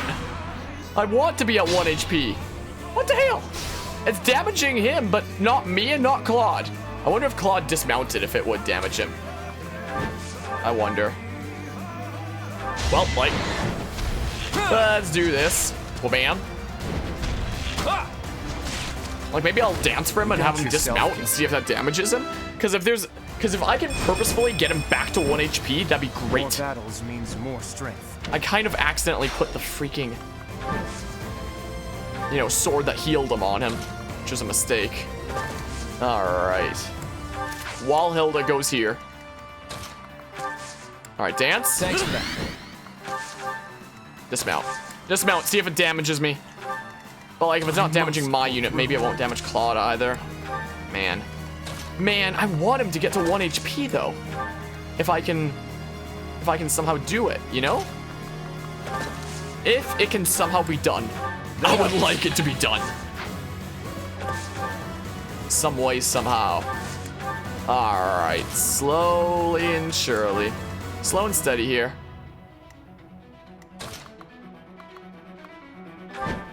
Okay. I might conserve some of Lysithia's magic. She's gonna need some if we're gonna be attacking certain people with it, so I might be soul blading some nerds for a little while. Maybe. Yeah, Walhilda does not care. That barely tickled her. Walhilda really doesn't care. Oh, it's actually damaging him now. That's hype. Yes. Oh, perfect. So I can get him to 1 HP then. Sweet. I'm gonna do exactly that. Just telling you right now, that's exactly what I'm gonna be doing. Yeah, if somebody whittles him down first, like, I don't know, Lawrence Hellman Gloucester. Perfect. Perfect. Nice. Yeah, just chill here, sure. And then Lysithia can come in here with a sword and go ahead and freaking... Oh, no, not Grounder. Soul Blade. Freaking delete this guy. Is what you do. Kerslam. I will not die yet. Sweet. Sweet! Okay. I aspire to be my best. Neat. There we go here. Just noticed the dog cam, which could use some adjusting, actually. She's, like, shifted a bit. She's clearly heard enough of me if she has her paw over her ear. I mean, she's the one that's choosing to sleep there, is the thing. Wow. Whoops. How did I press that? How did I even press that? All right, let's see here. Conserve magic when and where I can, unless it's Flame, because she has a lot of freaking magic. That's the thing. Nice. All right, and then as long as one of these 69s lands... Oh, that is so mean. Oh, come on. One just needs to land. And they both missed. Of course they both missed. Balthus doesn't know how to 69. Let's see here. I guess I'm gonna fire you. That's what I'm doing instead. They were short to After perish. Balthus failed at 69ing, freaking, it's up to Constance now. Welp. Do you have range? Nope, 1. If I didn't have Walhilda here. If I didn't have Walhilda, I would literally need to find a way to charge into there to go after them. But because I have Walhilda, we don't have to worry about that. Which is pretty nice. All right, let's see here. Let's go ahead and do that. Okay. I'll heal up Balthus when I get the chance. That chance is not now. Oh yeah, I could try the thing. Who needs that when you have Walhilda here to bring everybody to you, you know? Walhilda doesn't really care. Barely a scratch or something. Did quite a bit, but anybody else I would have outright killed. So I mean. Okay, who's gonna be next after that? This guy, I guess. What the hell is this? Oh, that's gonna be the bolting. So like, I should put Flame into your range when I get the chance and then just like eat some hits, I guess. Can I have you damage me? Darn, I guess I'll heal myself up. Who can just barely heal me? I mean, hold on. Maybe it should be a full heal if you're doubling me. What's my Hold strategy? on, can I get down to low HP again?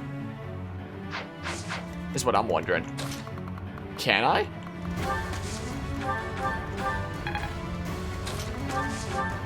If I don't get the crit. Is there something with less crit rate?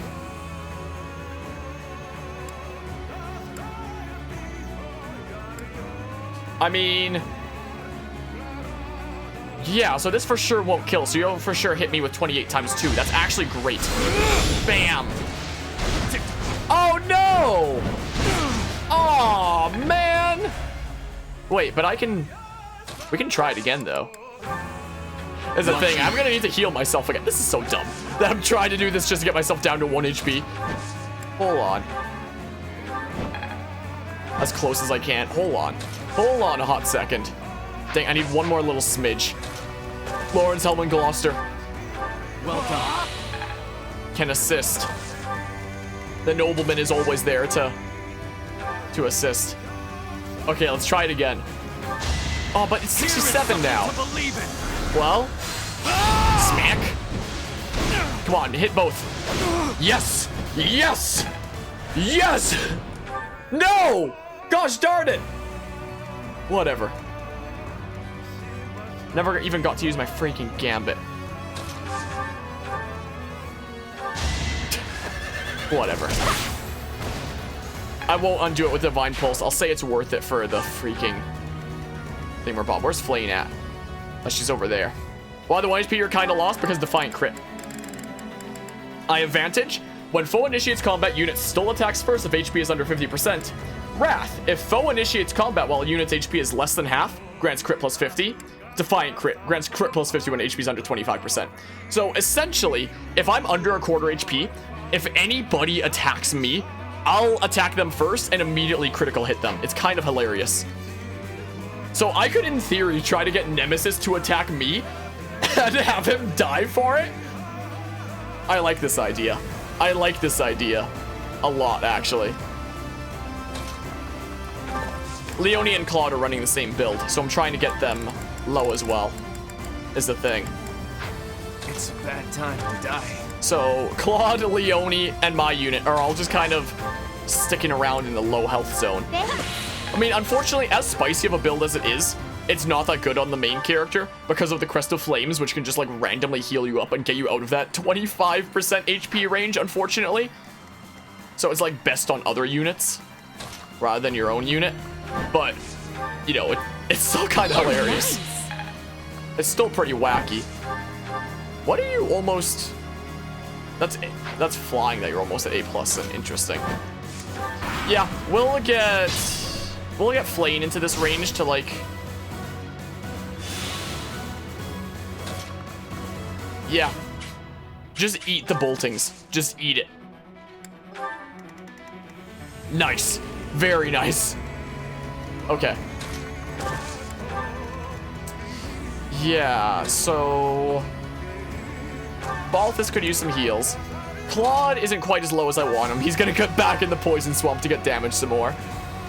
Okay. Let's go ahead and use Recover. Timing. That's what we do. Okay. Go ahead and heal up Lawrence, Helm, and Gloucester. Guess all that time wasn't wasted. Okay. Alright, attack Flane. Have fun. Have fun wasting your boltings. Oh, wow. Mother. Game doesn't like me talking shit.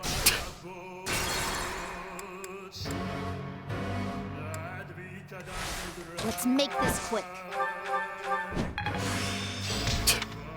Never take risks in maddening mode. She should survive the crit now. I mean, I could also, you know, ward with Constance. Ow. Yeah, I should never take risks in maddening. What am I thinking here? There you go. Take damage, Claude. Shall we? While Hilda can like briefly skedaddle out of there, Yuri should be able to do enough here. Yeah, look at that. I'm so grateful. Nice. Okay. 3 more boltings to go. And you can't kill even with a crit. That crit rate is pretty insane though, honestly. Ow. It's pretty insane crit rate. There we go. Ah, 1 HP. You love to see it. I don't know why that doesn't damage my unit. I'm a bit disappointed in that, honestly. Alright, may as well heal to make sure that like a random crit doesn't kill. I may not survive. Don't worry, you're fine. You're fine. Not gonna get the crit now, huh? I might lose my battalion with Flane if I leave her in there. Maybe I should put somebody else in there. Onward. Maybe I will. Just so that I can almost certainly use my battalion with her later, you know? On Nemesis. Lovely. 22 res, 38 res. You're good for the job then, Marianne. As long as I don't get a random crit, we're fine. I probably should have warded with Constance.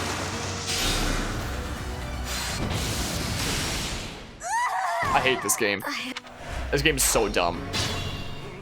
If Divine Pulse wasn't in this game, and I had to like reset the entire map, I would have legitimately rage quit just now.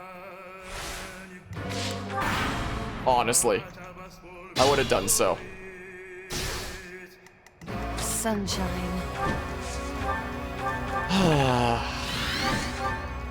I'll do my best. Now, hopefully a crit shouldn't kill. I shouldn't have even taken that risk in the first place. What is with these crits? Mary, I just barely survived because I warded with Constance. Every time you hear Nemesis, you think of Diablo Nemesis from Beyblade. Something that I've never gotten into before myself. Okay, it's just those guys. Okay, meaning we can now get Wall Hilda in range. The Great Wall of Hilda. I may not survive. Now get in there. Don't worry, you'll survive. Go ahead and do that. Not looking good. You're fine, Leonie. Let's make this quick. Stay at low HP and such. Topazor terrified this Nemesis. I mean, we'll see when we attack him. Why not? We'll see. All right, Claude's at 1 HP. You love to see it. You know, the whole idea of Vantage Wrath Defiant Crit is to put those units in the fray, and then the moment they get attacked by somebody like this, then they just immediately, you know, counterattack for a crit before they can even attack. I'm in. But I haven't done a whole lot of that in this playthrough, like in general. Because why would I when I have Wall Hilda? Vantage Wrath Defiant Crit was my way to jank over Maddening. But Wall Hilda is so insane that, like, She does not care. Oh my goodness. Welp. You know? Alright, well, and then she just heals that with a Spear of Asal and, you know, the Sero Shield.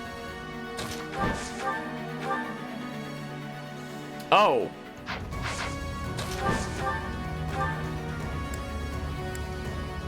Well, let's do this instead. Is what we'll do. I changed my mind. Just to play a bit safer, not take any risks of random jank, you know? There's no way you advantage. You suck at Magic Balthus, don't you? Sure! Why not? It's the last map anyway. Well, bam! Lung cancer. Okay, well, who wants to just... I mean, Walhilda can get a level up here, so, like, do it. See if you get more defense or something before fighting Nemesis. Because you can bet we're gonna put freaking Walhilda in there, you know? Heck yeah, defense! Long way to go. 46 we got up to. Wow. Okay, Claude, you want just, like, 28%? Try it for fun. Darn. Hit rates in Maddening. I swears. I mean... Ooh. We'll just do it next turn. There's no rush, I guess. We'll just do it next turn, I suppose. Unless... You're too kind. What am I doing?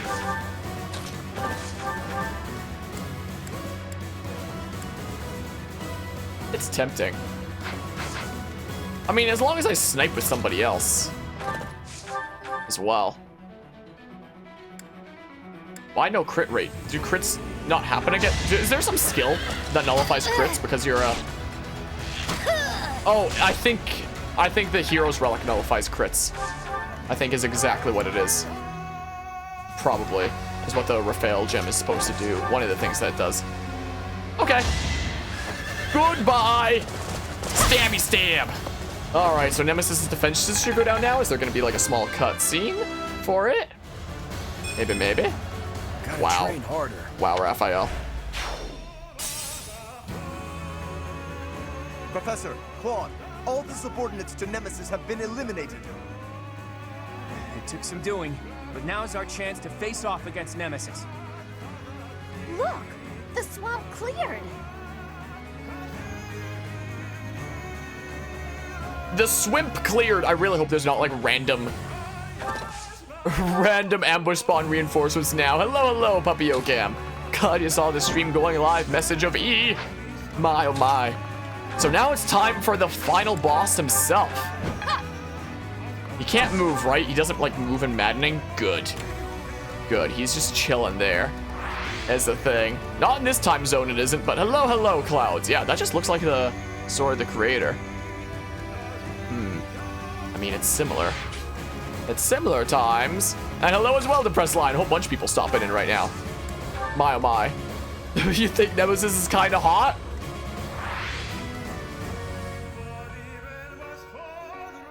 I mean...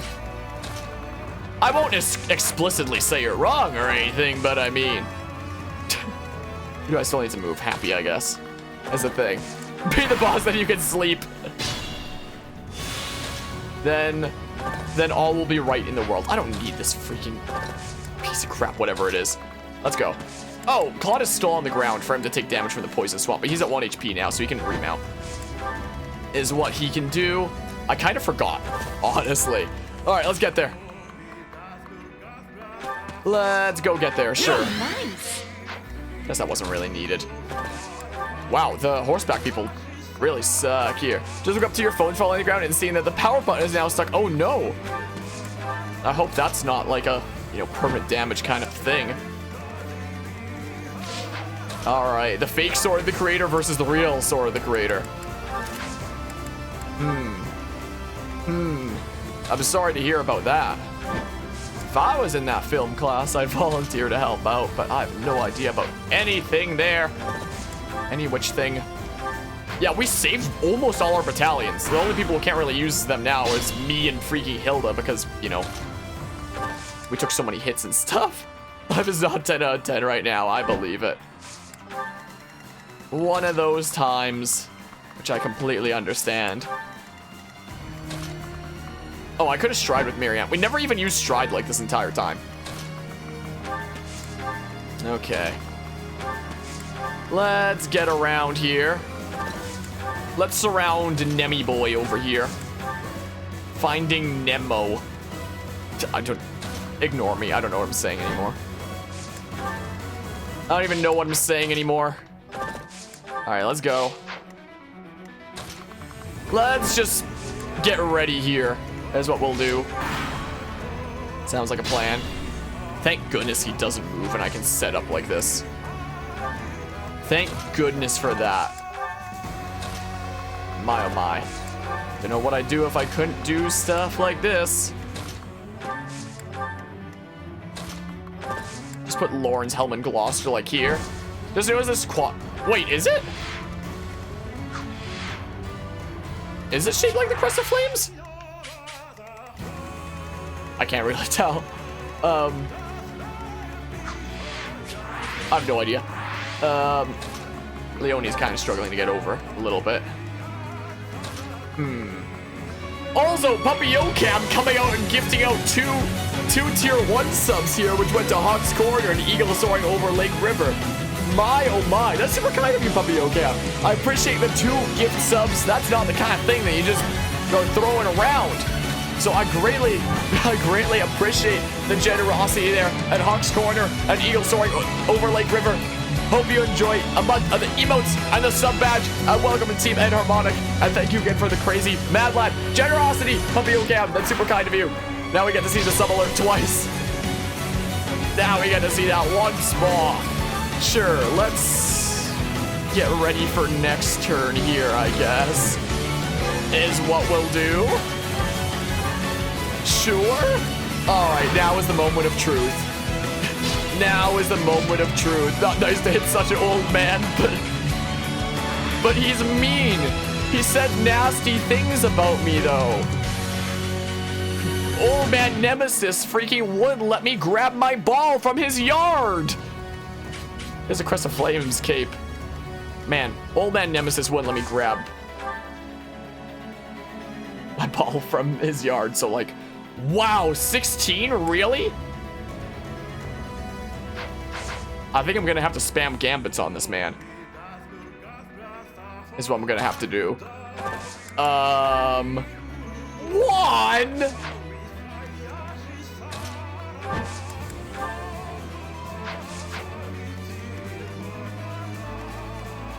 Gambit and tank.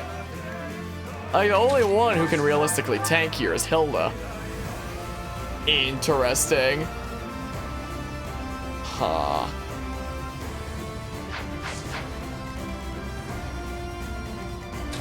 Because, like, if I can't do this with, like, a crit... Wait. If I crit with Sublime Heaven, though... Time to gambit a bunch. Time to gambit a whole bunch here. Evil creature, prepare to die. Time for a lot of gambits. I can help. I'm surprised Claude doesn't say something about him all the stops. being an old man or something. Oh! Alright, yeah, so his range does... Okay, so he just moves now, essentially. Interesting. That's fine. I'm gonna try my best to take him out this turn anyway. Oh, maybe I should have put Balthus over there.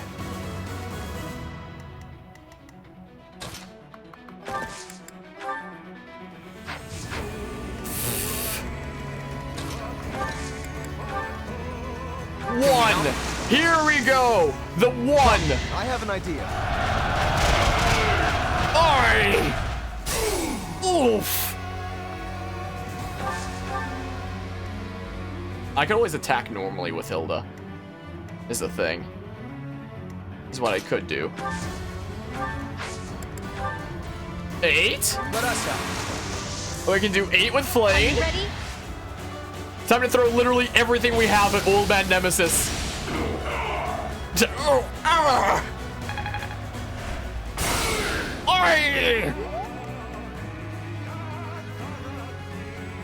Wait, you don't have a damaging battalion anyway, so you can just do this, Marianne.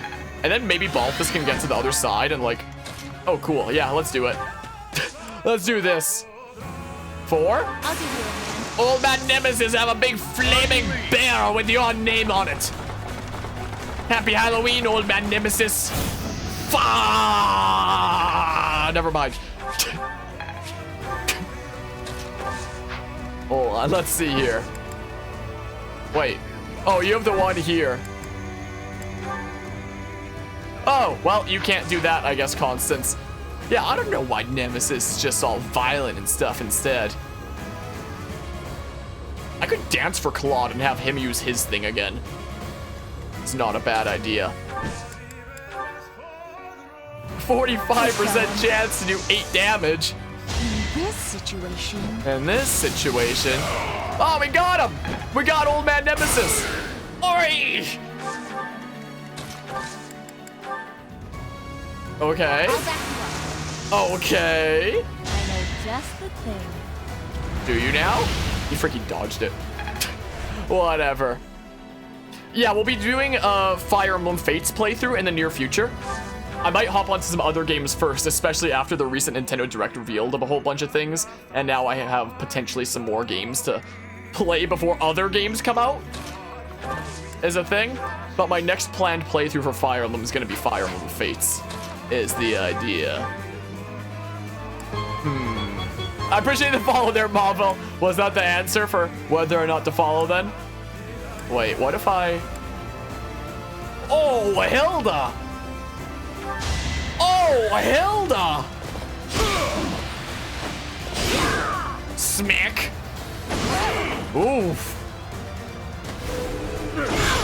Ooh! I feel like Hilda is once again carrying things here, though. Wait, I could kill with my unit, or...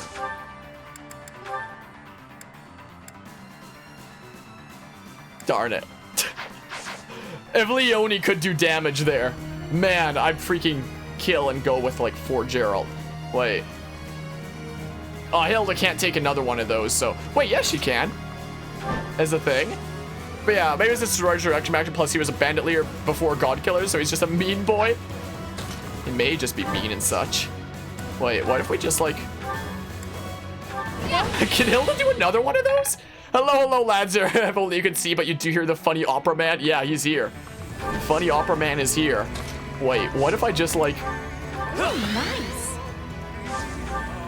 What if... Oh, yeah, Hilda gives so few shits. Let me tell you. My goodness, Hilda has freaking carried this playthrough so hard. My goodness, Wall Hilda is incredible. Alright, you don't have Vantage, right? Let me just double check. Cool. Alright, let's see here. I'm still relying on a freaking 71% crit. 56% chance to hit. I'm gonna have to freaking undo things if this doesn't work. Divine Pulse. That sword, you bear the crest of flames, just as I do.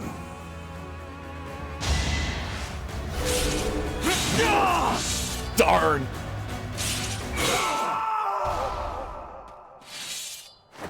Well, guess we're trying it again on maybe another turn to reset the RNG. Well. Hilda is a breakable 2, Nemesis Boogaloo. Really is the case, isn't it? What if he's in between 2 rocks here. Oh, yeah. What if I had Hilda block him from this side and my unit block him from the other side with freaking Vantage Wrath Defiant crit? What if I did that? Shall we? You know? I'm liking this idea. I am actually liking this idea. And then what's he gonna do? He's still gonna be stuck there.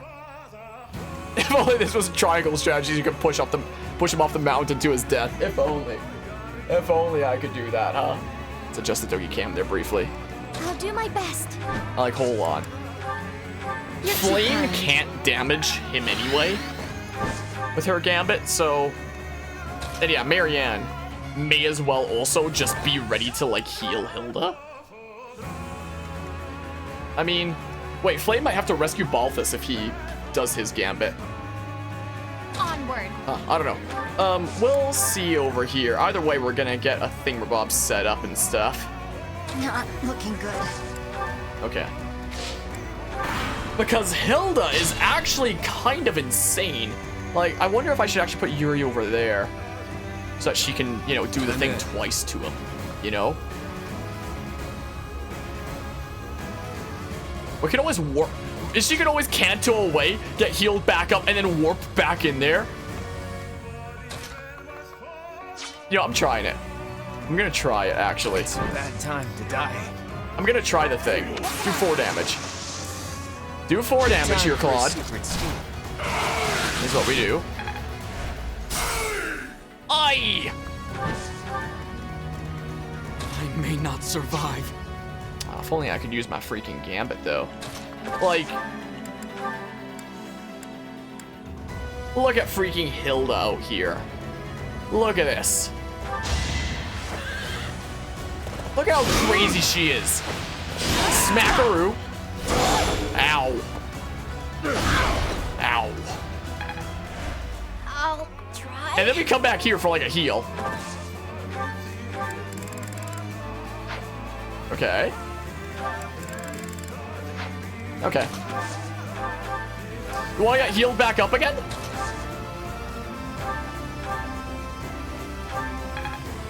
Is the question.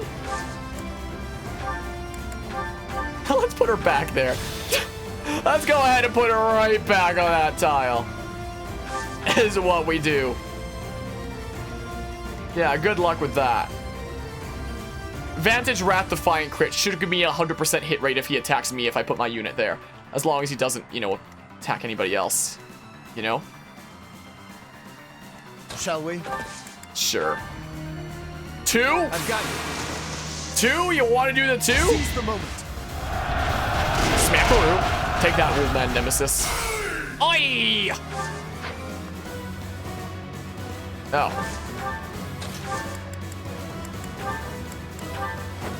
Okay.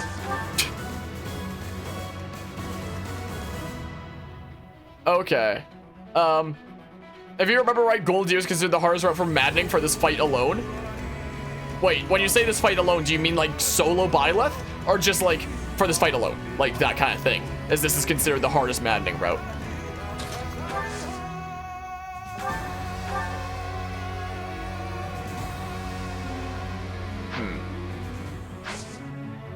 Like, I can do this just to see, like, what happens. I probably need Hilda to attack again. As in the fight as a whole. Gotcha, gotcha. Okay, he heals that. Yeah, I only do 7 with the crit there. Is the thing. So maybe that's not the play. I am... So it looks like I am indeed going to have to... You know, engage him. Is the thing. So yeah, Claude uses his thing. Not even sure Byleth solo Maddening is even possible. Shall we? Wait, that means I am gonna have to, like, dance for Hilda, though. I'll do my best. Which, like... I should have Divine Pulse back a little bit more. But I can do this, so, like, it's fine. Yeah, we can do that. Yeah, I know I don't have to defeat him in 1 turn, but, like... He's gonna freaking delete anybody that isn't Hilda if I don't, is the thing. So, like...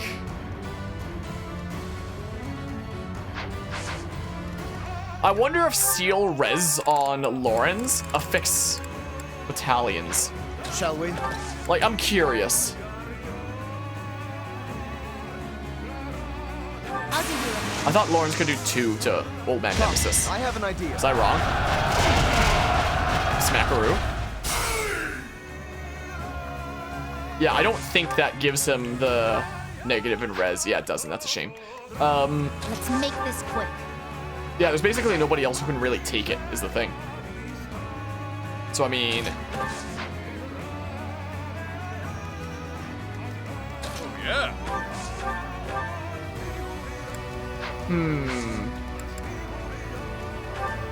But I can't hit and run him because he has counter.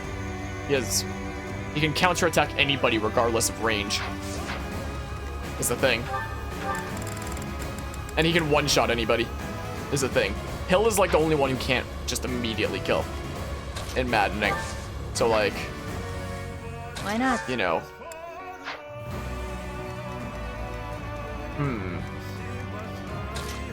Let's just have Awakening counter? Yeah. At least there's that. I'll take this counter over Awakening counter. I will indeed. Smack.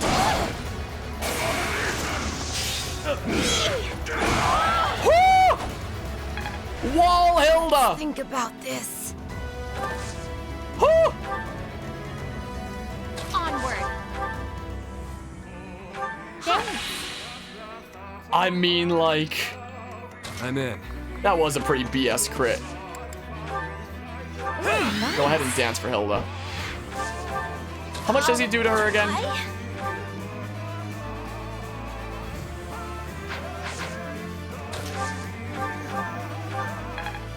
I mean,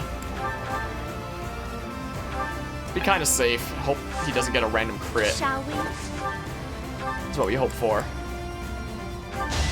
Let's see here. Let's see here. Smackaroo. If only Hilda could go a third time. If only. Let's think about this.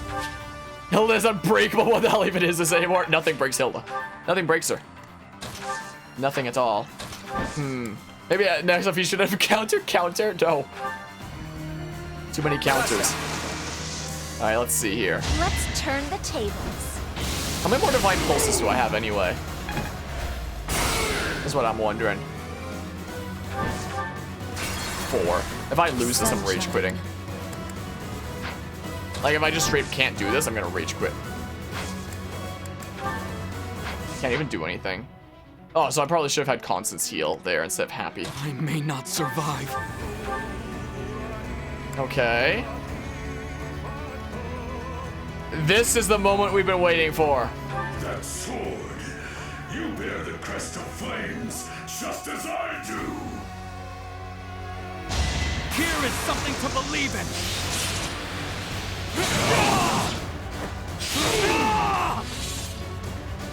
Imagine if this man had Miracle.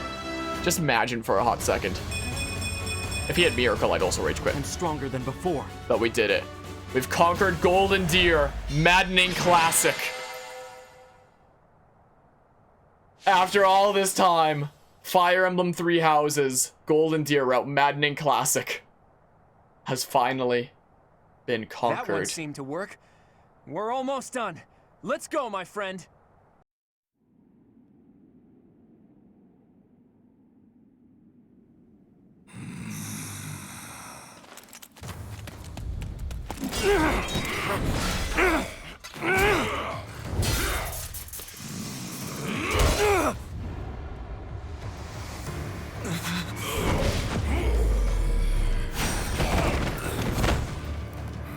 You are a foolish child. Tough talk from the guy who's lived too long. Allow me to fix that.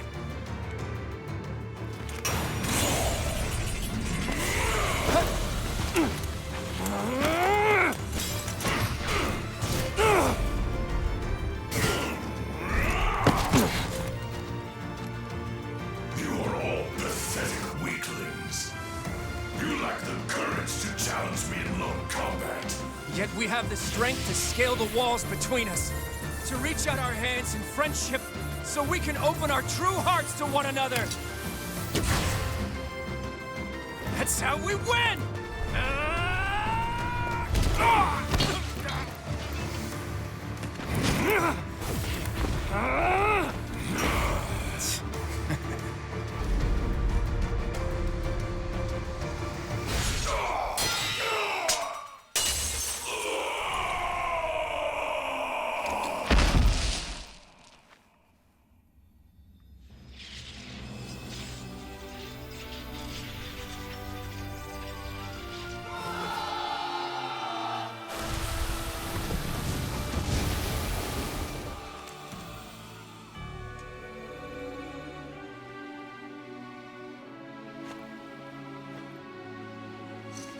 Future historians will refer to this day as the new dawn of Fódlan. Of that, I have no doubt.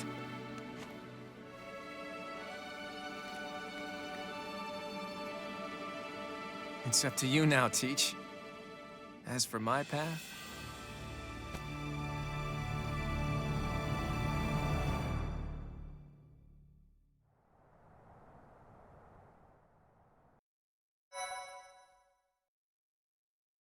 What a cutscene that was. What an absolute stellar cutscene. Also, let me just say, Lancer, when you said it's time for Phase 2, you had my heart freeze. I almost instinctively saved right now. I almost did it. I was about to do it. If I didn't freaking turn the chat back on to react to that, I would have straight up done it. The same thing that I did to my stupid Blue Lions thing. Here, random other save file. Random other save file, because I know that if you save here, it's a freaking soft lock that just plays the credits over again after my Blue Lions route. Now I know better now.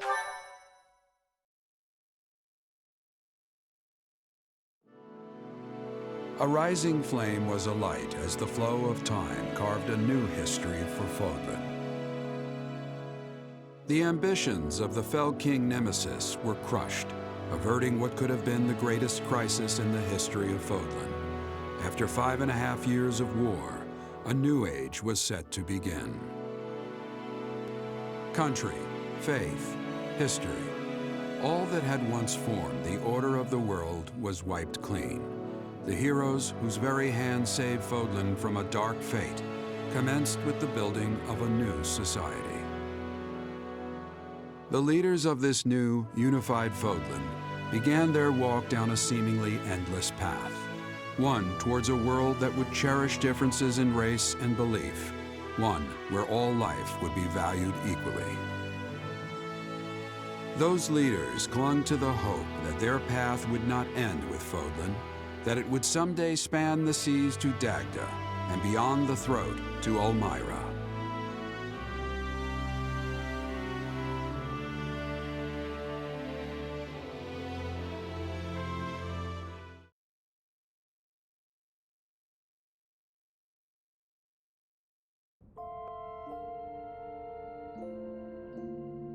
This is quite a place.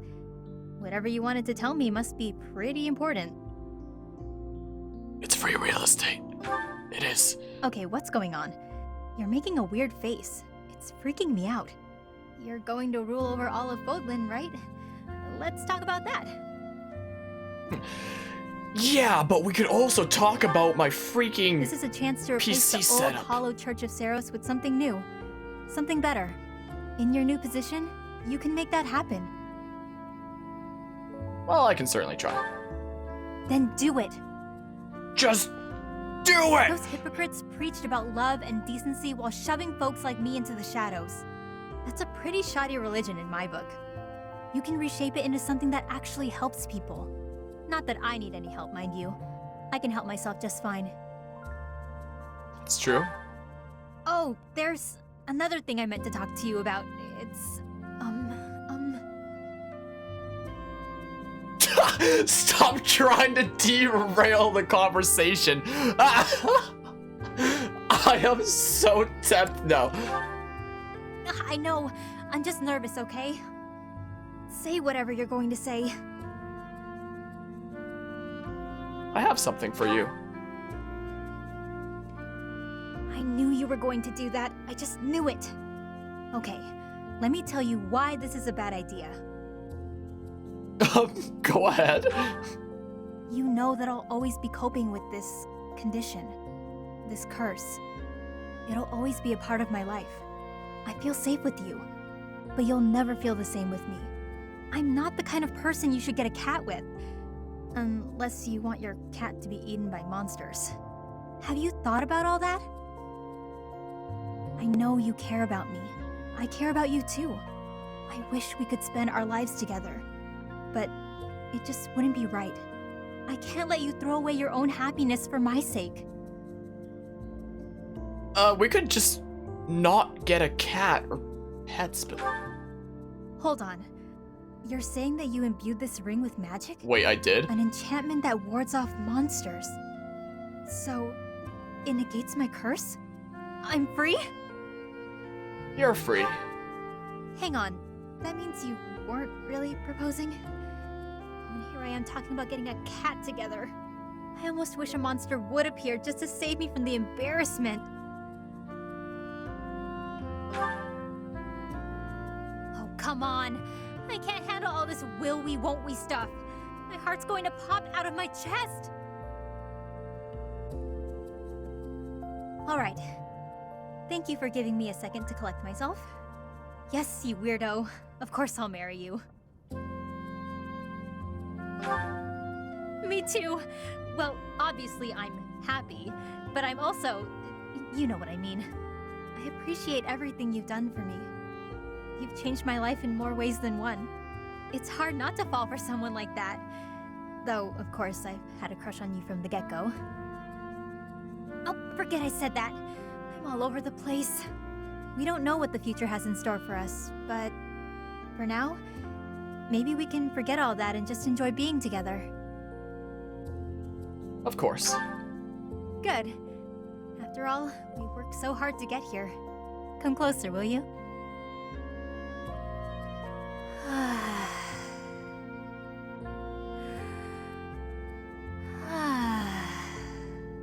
Damn, that felt good.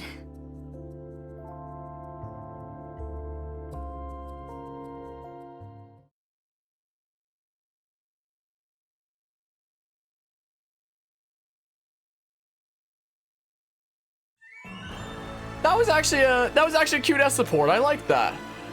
Well, it's officially done. Fire Emblem 3 Houses, Maddening Classic, Golden Deer route has finally been completed. Mortis context when you need to understand like the freaking DLC side story of Fire Emblem 3 Houses. Happy is a character that has a curse where whenever she sighs, it summons monsters. As the context there. Now it's time for Route 4, baby. Let's go. You know, I am... no. I appreciate it, Hawks. You know, I am honestly thinking about, since the Black Eagles route splits into two, the Empire and the Academy route, we've technically already done the first half of the Black Eagles route before. And if I have like some free time here and there, something that I am thinking about doing, yeah, there is 4 routes. Yeah, I'll probably take a bit of a rest from this game. But what I am thinking about doing, there's only 6 chapters post timeskip in the Black Eagles route, Empire route that is. I don't want to do Maddening Classic anymore. I don't want to do the freaking flaw training challenge that I thought I might do. What if, hypothetically, whenever I had some free time, I just played normal casual Black Eagles route until just before the time skip, and then when I felt like streaming it, just to stream it and see the story and freaking whiz through it easy peasy on like normal casual. Oh yeah, the Battle of Karakamok we completed in 1 turn. I forgot about that. That was hilarious. Like, so just starting normal casual like from just before the time skip where the route split, and then just freaking like speed run the Black Eagles route and just do a whole bunch of seminars and stuff instead of battles and just like whiz through everything because normal casual or something. I'm thinking about it. I might do that at some point just because it would have me feel better about, you know, all of 3 houses being wrapped up. Baby food mode challenge. Yeah, I've literally never experienced this game in normal or casual mode. I've only ever played on hard classic or Maddening Classic. So I literally don't even know what normal casual is like, honestly. My goodness. I don't even know what casual mode is like in the last like 3 Fire Emblem games, honestly.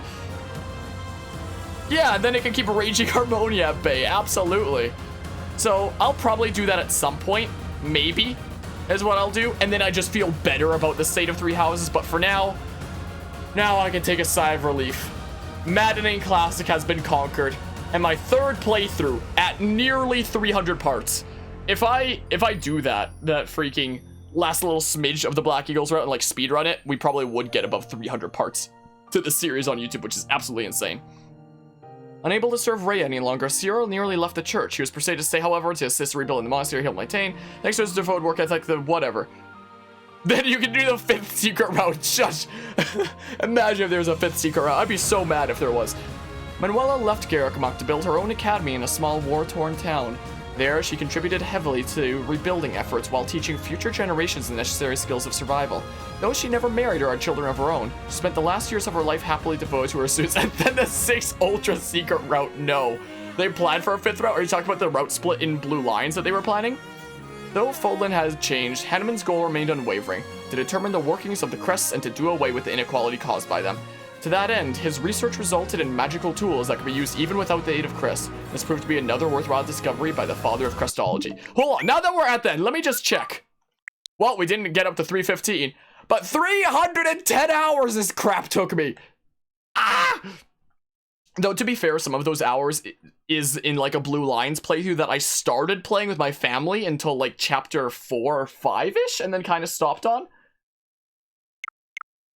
But apart from that, I've literally never played this game off camera, is the thing. Apart from that one time that I tried to grind in this file, and then my file got, like, screwed over, if anyone remembers that.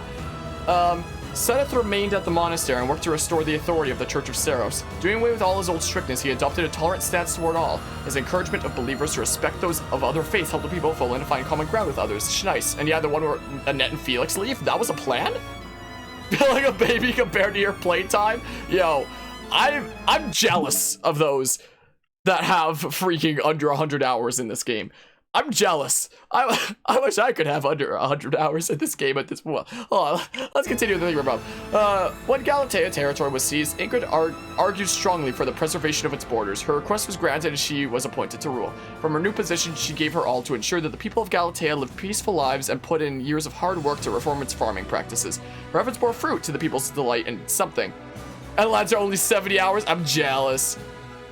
I benched her? Yeah, I just got her to support with Claude. Annette returned to her hometown of Verdiad, where she took up a teaching position at the Royal School of Sorcery. She was a gifted instructor, and many of her students went on to become world-renowned sages.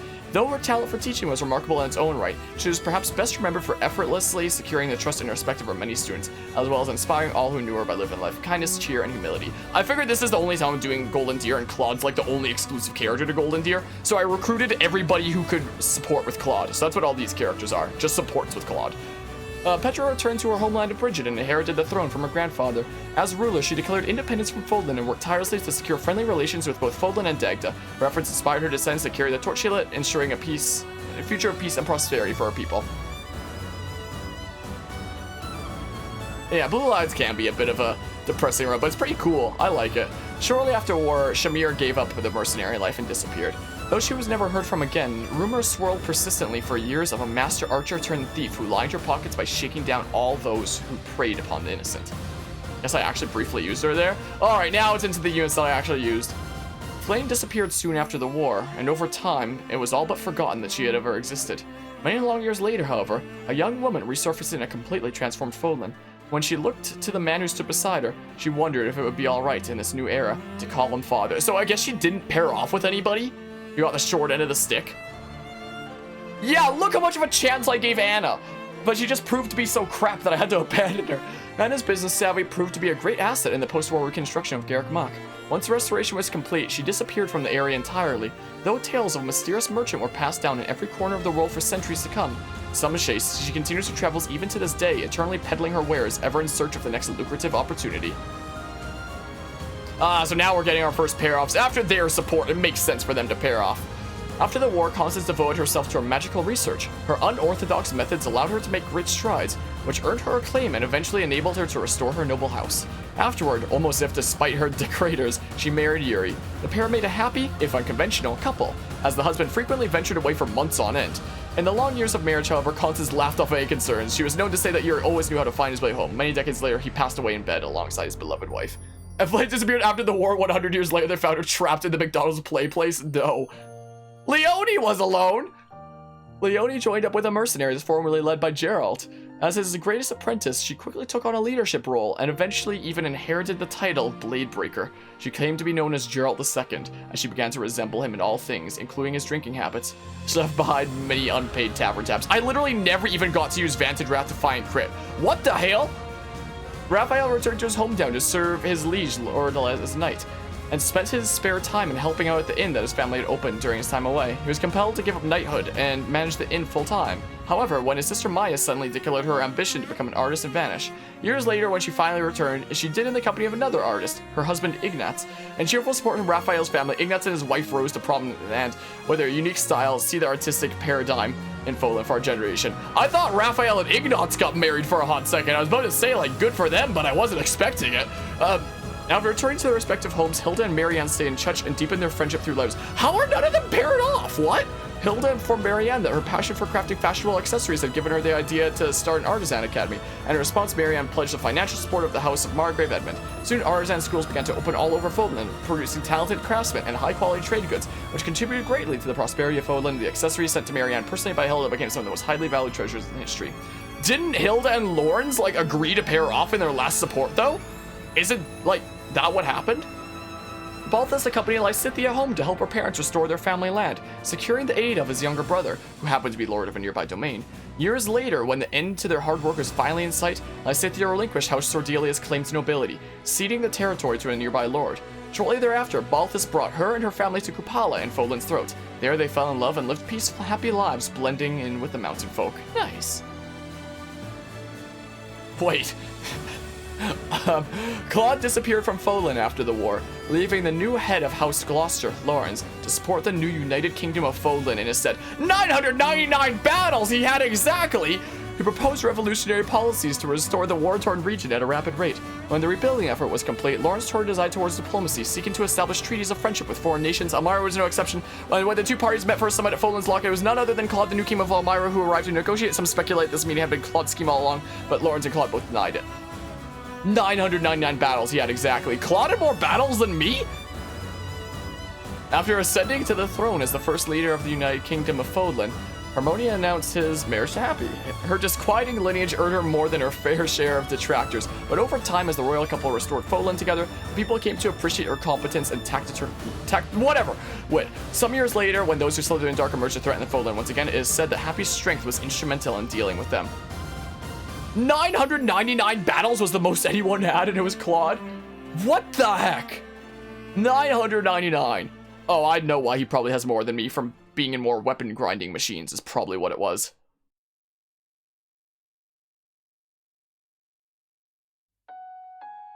And there it is, the staff credits. The third time we're seeing them. Oh my goodness. Your favorite paired ending is Lawrence and Marianne because they became dairy farmers? Why did, like, almost nobody pair off that time? There was like 2 or 3 pair-offs. I'm so confused. Why there was, like, basically no pair-offs. I'm confused. Congratulations, you defeated the CEO of racism. Racism is no more. Night, everybody. Have a good night, boys. Appreciate you stopping by and hanging out. Well,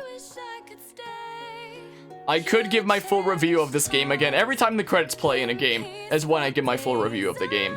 And in my first 2 playthroughs, it would have been more positive. I may as well give another review of this game, considering my opinions on it have changed a bit, is a thing. The calendar system freaking sucks. Like, I do like the idea of going for, like, a Persona kind of thing for this game.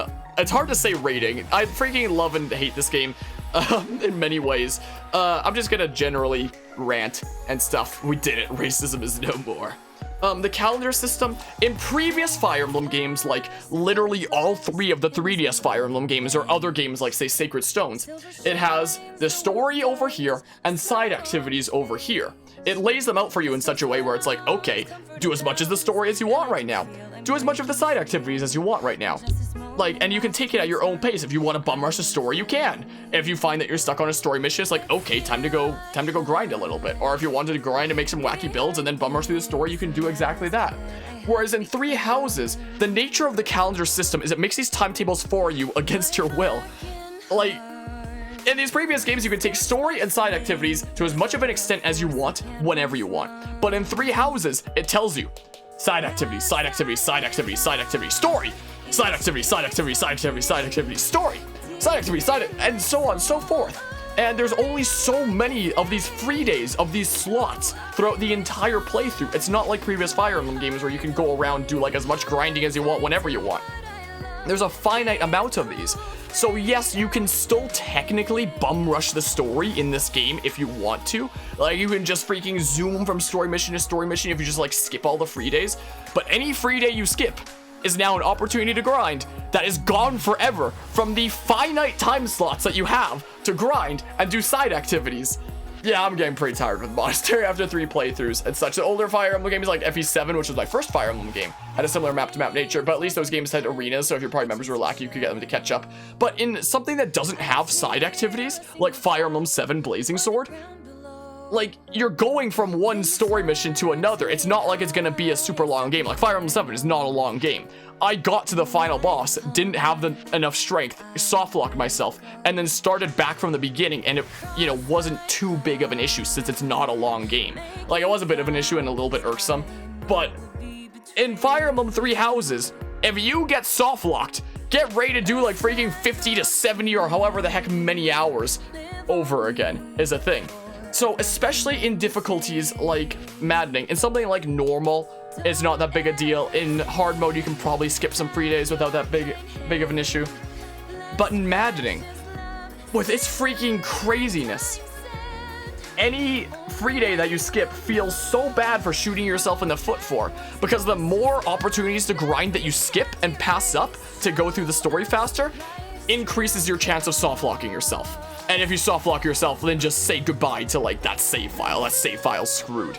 So the game is definitely far from perfect. And there are some chapters that are definitely have a decent chance of softlocking yourself. I would say my least favorite map in this entire playthrough was probably the Battle of Grondor Field. That or either Claude's Paralog. Claude's Paralog or the Battle of Grondor Field, which I did both of in the same stream, were the hardest maps in this playthrough, I would say, at least. Actually, wait, no, there was one before I took my 6-month break from this playthrough that took me 4 hours, one of the DLC paralogs. Those 3, then, are absolutely insane. Like, I don't mind really challenging difficulties in strategy games, where it's like, okay, I really need to think through my situation here. But when the way that you make your game harder is by making hit rates shit, then all that is making it like RNG and such, and like having an aspect of randomness can be nice in strategy games, because then as the battle changes and adapts, you and your tactics need to change and adapt, and it's like, okay, how do I adapt around this new situation I found myself in? And that would be the case if you're presented with like a new kind of, you know, field with all your units still standing. But the thing about randomness in Maddening mode is randomness means one of your units just dies, which means that you have to like undo it and do something else completely. Like, you can't play around the new situation that you found yourself in, which I think is taking randomness too far in a strategy game. Like, I don't mind things like random ambush spawns if, say, they don't attack on the same turn, or like it's far enough away that's like, okay, there's something new on the map, I can deal with this, I can play around it, I can strategize around it. But when it's something like Claude's Paralog, where I'm in the middle of the map and I'm doing decently well, and random ambush spawns come and freaking immediately double and kill any one of my units that isn't like Byleth or freaking Hilda, then it's not something that I can just, you know, adapt around, because I'm not gonna keep playing from there. I'm gonna use Divine Pulse and undo it. So I like the idea of like the battlefield changing and keeping you on your toes and stuff, but that's not what happens when you lose a unit in classic mode. You have to undo it, is the thing with Divine Pulse. So like, that's not a good aspect of randomness. I don't really like how some of the hardest part of Maddening, some of the biggest ways that they made this more challenging is just by making random stuff like more bullshit is a thing. Like having hit rates that freaking miss all the time, having enemies that have things like 2 to 10% hits that freaking crits that freaking hit me all the time somehow, just randomly, and also just random crap that they give to like so many units. Like in the battle for Grondor Field, Sylvain got pass, and he's a random ambush spawn that appears on the same turn. So I was like, oh, I'll just have like Claude freaking with Vantage Wrath Defiant crit, one of the most busted builds I can come up with in this game. Just like stand guard over the bridge, and then Sylvain has to attack him and he's gonna immediately get critted.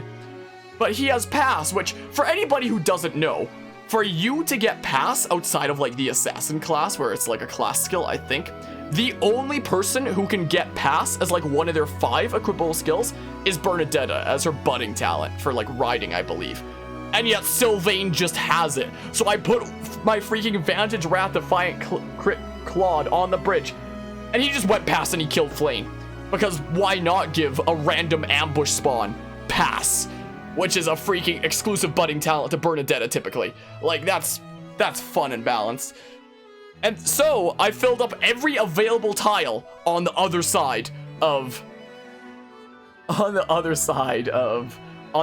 Claude, so he couldn't have any tiles to pass to. Like that was the good old Fire Emblem Awakening Lunatic Plus classic strat, where if anybody had pass, you would just fill up like every available tile they could pass to, so you were forced to fight the person at the front. So I picked up that strat from that, and then he attacks Claude. Claude activates Vantage and Wrath and Defiant Crit to immediately freaking shoot Sylvain with a critical hit from Fail Not, his most powerful bow, and Sylvain lives with 1 HP because he has an absurd HP stat and defense stat, and then he immediately kills Claude.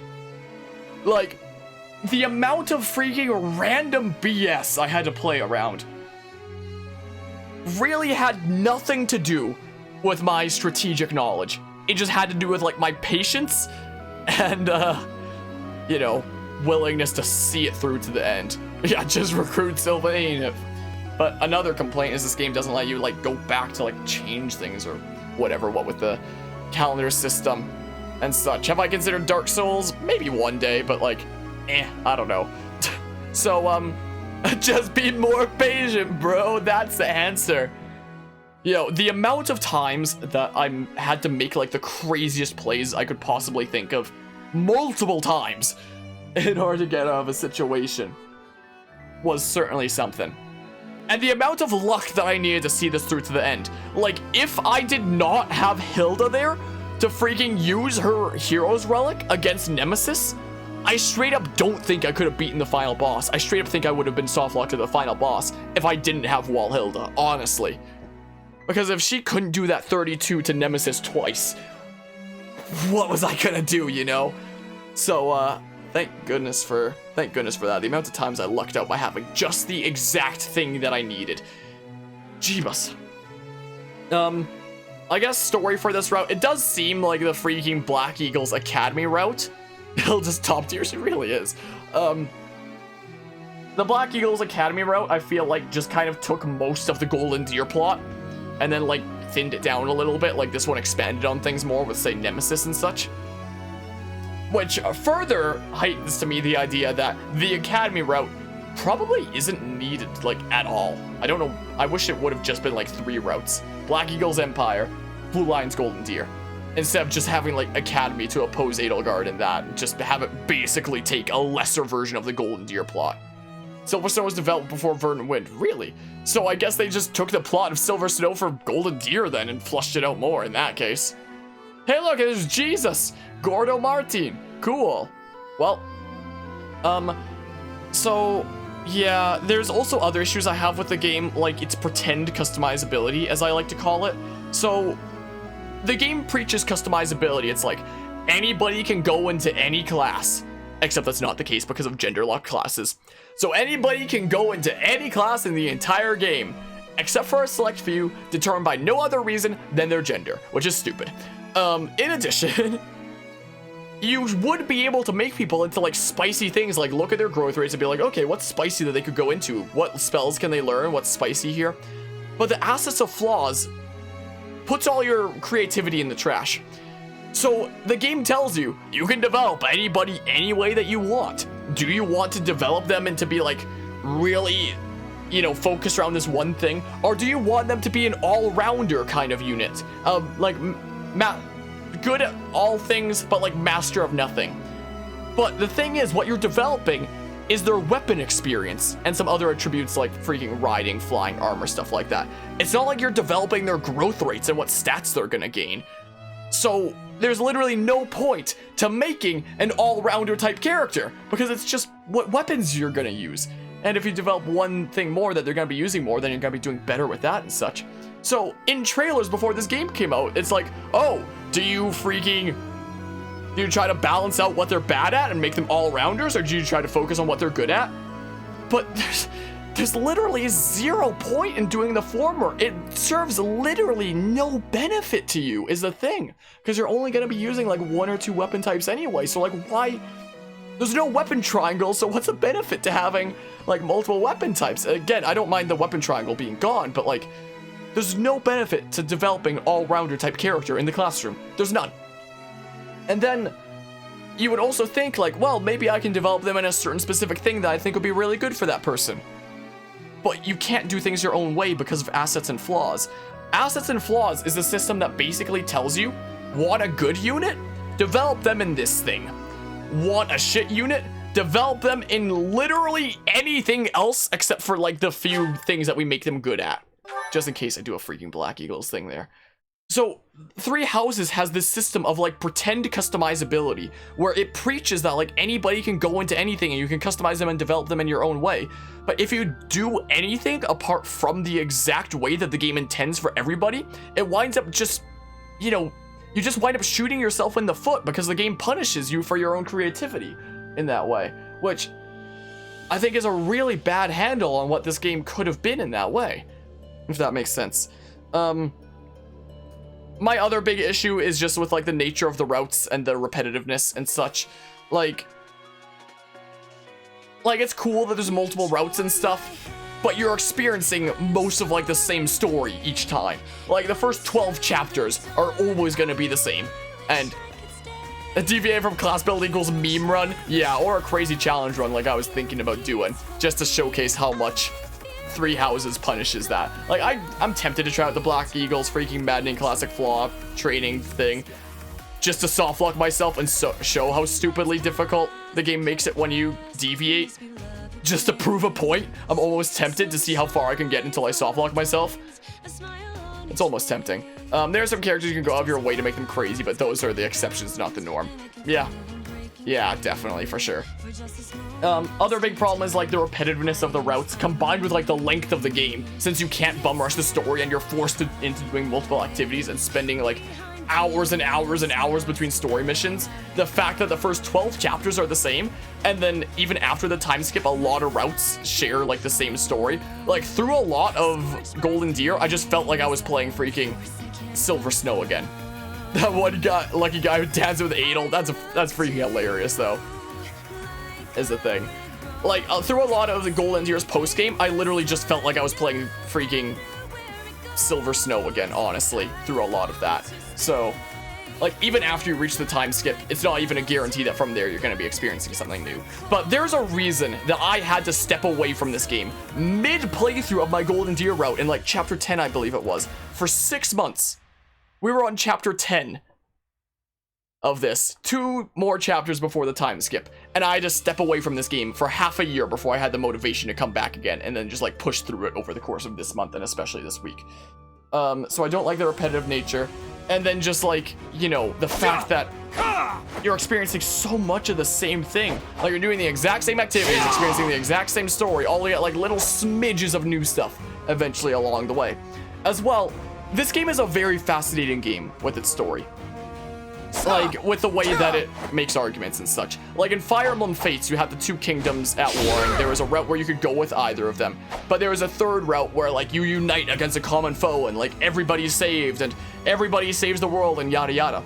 Whereas in Fire Emblem Three Houses, there is no route where you, like, recruit everybody, where you save all the Fódlan and everybody gets to survive. There is no one true happy end. So Fire Emblem Three Houses makes the argument that in this kind of conflict, there is no, like, magical solution where everybody is, like, A-O fine. You have to, all you can do is, like, choose what you believe in and stick to it, see it through to the end, which is a very fascinating argument to make. Unfortunately, that argument loses its meaning because you never actually make the choice. Like, you're never presented with the conflict and are asked, which one of these lords would you like to align with? Would you like to go with Claude and help try to bring peace to Fódlan and unite nations and stuff like that? Would you like to go support Dimitri and help him overcome his demons and restore his kingdom? Or would you like to go join Edelgard and help help her bring down the church and bring about a new Fódlan without the crest nobility and freaking the power of the church and stuff like that. You're never presented with that choice. It's a meaningless choice because it's hidden behind another choice. The choice of which group of edgy teens you want to teach warfare to at Jesus camp at the beginning of the game. It locks in your decision of which side you're going to align with. So if I were in charge of 3 houses, I would definitely have it be so like in the pre-time skip, you're basically teaching all the classes equally, and you learn about the different lords and like their beliefs and what they fight for and all that such. And then once a time skip rolls around, after you've like fallen asleep for 5 years and you go back to the monastery, you're then presented with a choice of like who you want to side with, so that then you can actually make the decision of who you want to align with and who you're potentially risking along the way. But you never actually make that choice. Like, you're presented with some dire moments like having to kill some of your previous students and stuff like that. But you never knew that that was going to happen. If you were actually presented with the choice of like, you know, which side that you want to take, then you could actually do it based on like your own moral beliefs and see that like not everybody is going to be saved by pursuing that route, but you can do your best with that. But you don't get to understand and feel these consequences when it's hidden by another decision, and Fire Emblem 3 Houses takes you on a crazy uncontrollable ride that you can't decide. Like, it makes fascinating arguments, but some of them lose their meaning when the player doesn't actually have their own choice in the matter. There's a thing. But yeah, you had a Holy Knight Leone because you were one of those fools who thought that everybody absolutely had to be a master class, and you just for shits and giggles gave her white magic. Nice. Yeah, do you want to end racism, kill the emperor, or take over the world? Yeah, those. You could make something based on like your own moral beliefs and such. This is such a long rant. Yeah, this is basically the topic that I'm working on my over an hour long video essay on right now. This is like a mini version of the video essay that I'm currently working on for this. But the video essay that I'm working on for this is just the video essay that I'm working on is basically just the negative things about 3 Houses.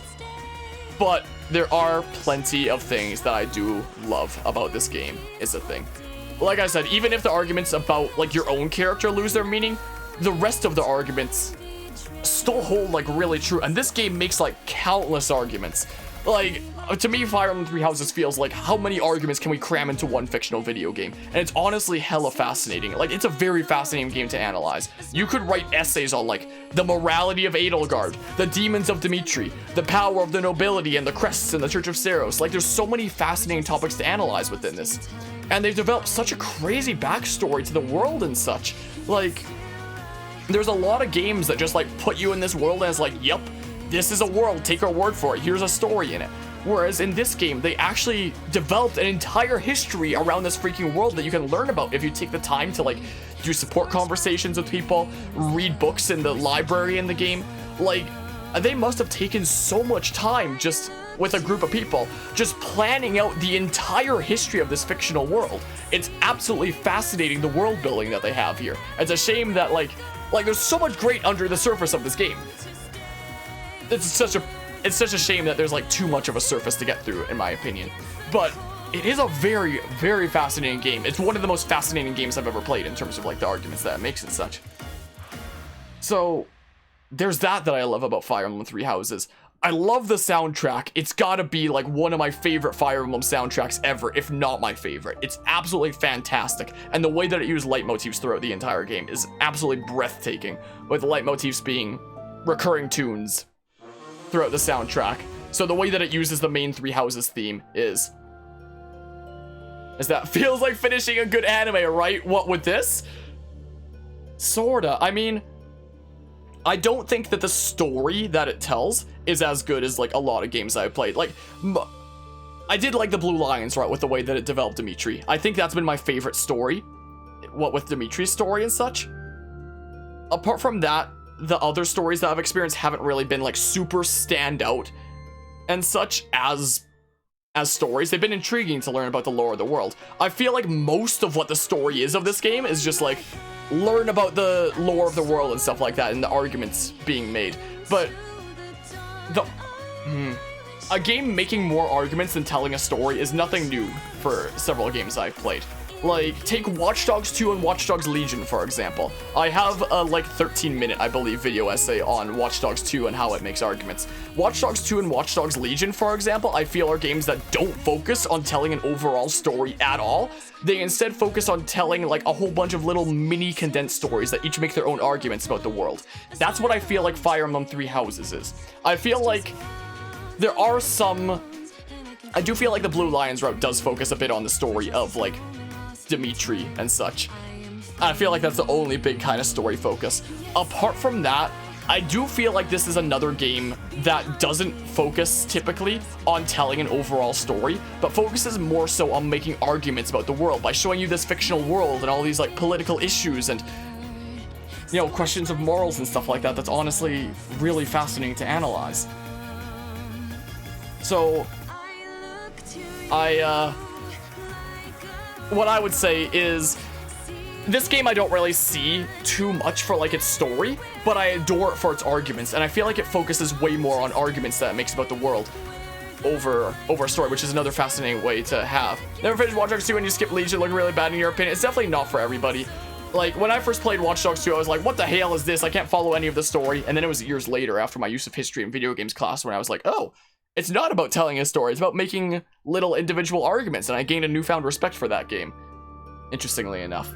When, after I'd originally played it, I didn't think that it was all that good, but then after my use of history in video game class, I was like, whoa, that's actually really cool. And that's how I feel about Three Houses.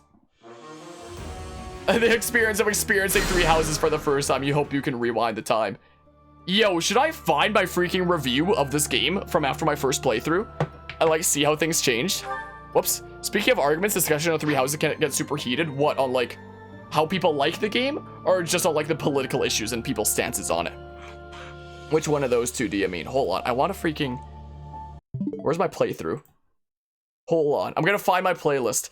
Because speaking about, you know, experiencing Three Houses for the first time, I definitely had a much more positive opinion of this game back then. I have a love-hate relationship with this game. The things I hate, I really, really hate. But the things I love, I freaking really love about this game. This is probably the most love-hate relationship I've had with a game since Breath of the Wild. Honestly, and I have a big love-hate relationship with that game. The general lore and issues the game brings up. Like I said, this game makes a lot of interesting political arguments, and I really respect that about it. I think it's really cool and fascinating. I think that this game is more about its arguments than its story. I mean, you have to love a game to spend over 300 hours in it. I wouldn't have spent 300 hours in this game if I wasn't a content creator, is the thing, though. Like, the only reason that the biggest reason why I put, I mean, this is true to an extent, but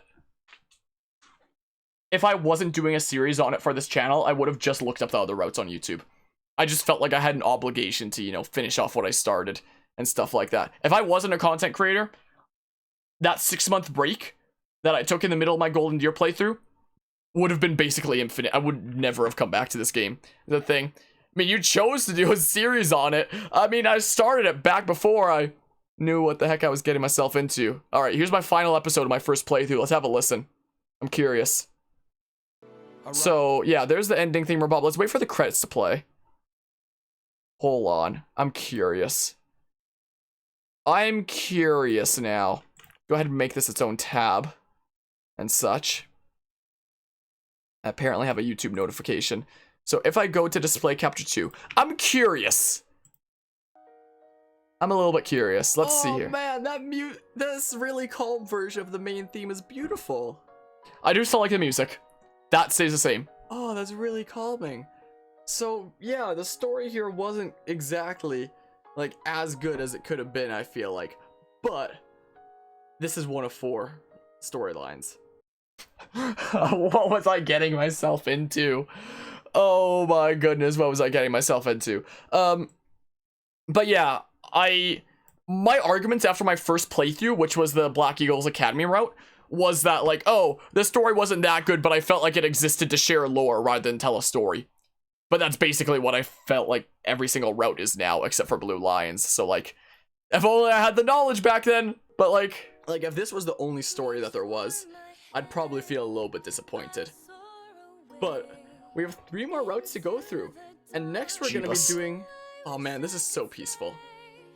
And We have 3 routes to go, I say. I meant to hit this. Of course I said that. Oh, look at back before I knew how to make a freaking rectangle with my camera too. When it was bugging out. Yeah, I definitely really enjoyed that game though. Hard mode typically wasn't as challenging as I hoped to be at a lot of places. And maddening is too hard. There were some maps that were very, very challenging. Like that paralog at the Red Canyon. We still don't even know what the Red Canyon Even incident harder was. and We're gonna maddening. have to do some more playthroughs to find that out. Like we'll be doing Blue Lions next. And that's what I'll I have hear to do is some the more best playthroughs route. to find it That's out. what That's I hear has like a what super sucks about 3 bittersweet houses, that you gotta do ending multiple apparently playthroughs to find it people out. Cry at the end thereof. Just Cynthia, no last name there. Feel like this a little shoehorned in? Maybe, But, maybe. Yeah, so hard mode typically wasn't as challenging as I hoped it would be. During the final battle there, we managed to devise a strategy enough that we didn't have to lose a single unit, so that was great. But we had to do some thinking there. We had to do some strategizing. I just did that in maddening though. Yeah, I have like 65 hours in this game or something like that now. And 65. after all that time, the first playthrough is finally beaten. And now we have 3 more. But yeah, so apparently Blue Lions is the best one. What was I that'll getting have a myself bittersweet into? end. Also, that was never explained. Why did we see Dimitri there in this playthrough? Where he was like seemingly alive. Like a ghost-like figure. That was never explained. I thought that would be explained. But it wasn't. I guess it's explained in other routes. But like, Dimitri? I'm so confused. oh there's yeah, this new he did verse of appear as the lyrics professor that I mysteriously in haven't that heard, route, like, didn't he? You know, the OST online before. But yeah, I really like the gameplay of that game. When they said that weapon durability was coming back, I was a little bit worried because I don't typically like weapon durability. It's like, oh, your weapons broke, go to the shop and buy new ones, and you keep on doing I didn't bring that up over and over anything again. about the It's like, calendar system back then. I didn't realize it was a problem. But back because you then. can reforge the weapons, like keeping the same one that you already had and you forged up to It's be, like, a only better after weapon 300 that pops hours up that I in this really game. begin to You don't have know worry about and being understand gone the forever, problems. because you can just like repair it. I really didn't know the problems like, back I know then. that there were good things about weapon durability, like you having to strategically choose like whether you want to save your durability for a rainy day or just use like a, you know, weaker weapon or something like that. And like I understand that, but I was like, but I still hate replacing my weapons all the time. So this took what was Maybe good it's only a problem when you about replay the game infinite 3 weapons times. and what I was good about genuinely weapon believe durability that the and combine them optimal into way one to experience Fire Emblem 3 brilliantly. houses I is to really do like one the weapon playthrough durability and of then this just game. look up the Gameplay-wise, cutscenes I of the think other this might routes be on my YouTube, favorite Fire Emblem honestly. game. That's my opinion. Like it used to be Fire Emblem Fates, because Fire Emblem Fates gameplay was so good. Wait, That game did was I just say that this gameplay was better than Fates? weapon durability. No, and combine there's them no into way I one did. Brilliantly. I really like the weapon durability of this game. Gameplay wise, I think this might be my favorite Fire Emblem game. Like it used to be Fire Emblem Fates, because Fire Emblem I take it back. I take it back. Nope. I do. I mean, in terms of like actually fighting on the battlefield and such, I can see myself thinking that like the gameplay is better than Fates. I can agree with that. I can agree with like the general on the field moving your units around is better than Fates. Having things like Divine Pulse, spells like Rescue and Warp that you need limited staffs for, and something like Fates. I don't even think there was a Warp one.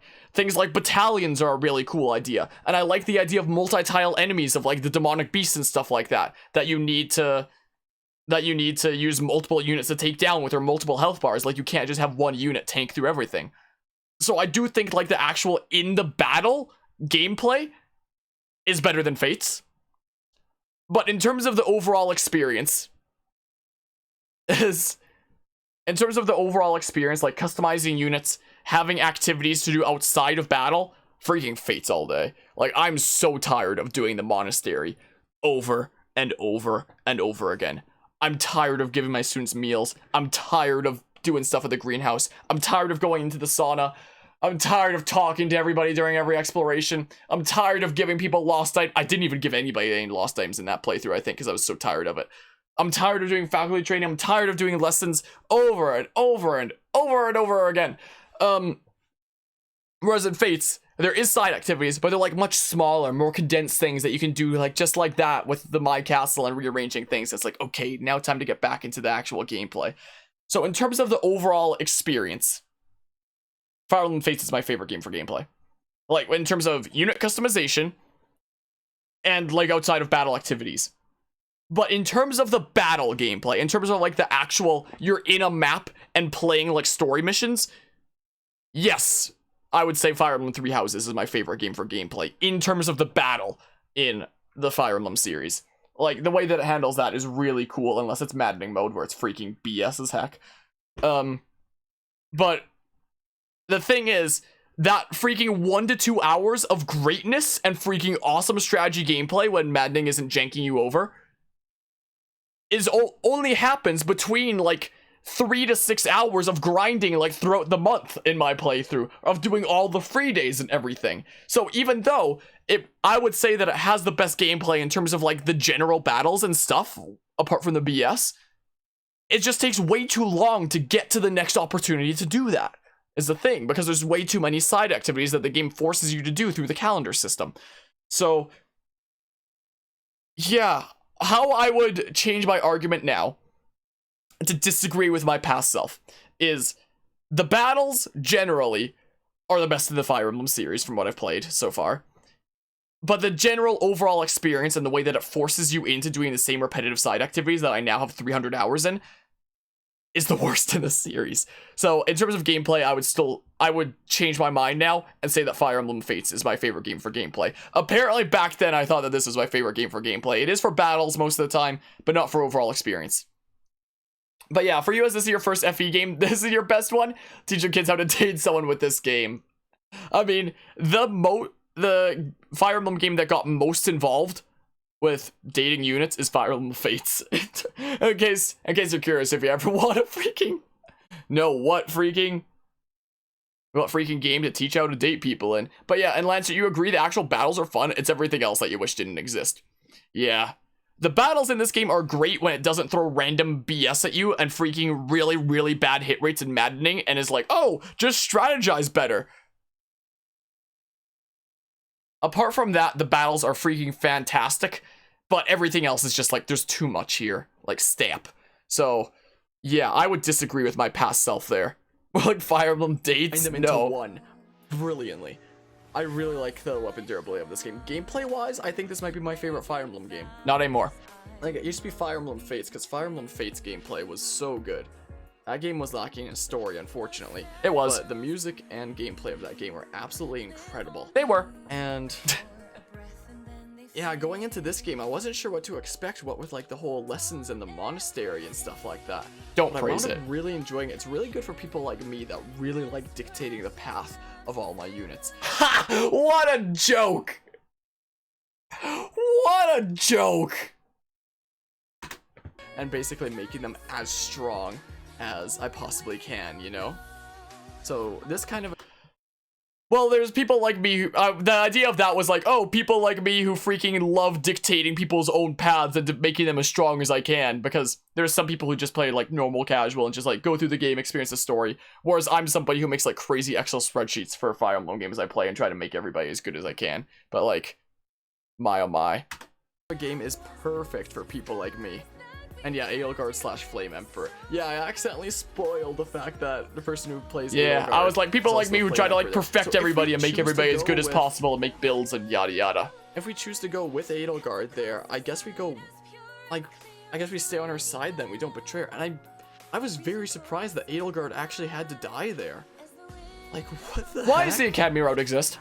Jeritza / Death Knight. Oh, so he was Jeritza after all? Oh yeah, I guess I found that out there. But his name was also Emil. Not Flanes, freaking Mercedes's younger brother. Well, he was also known as Jeritza. So Jeritza was the Death Knight then.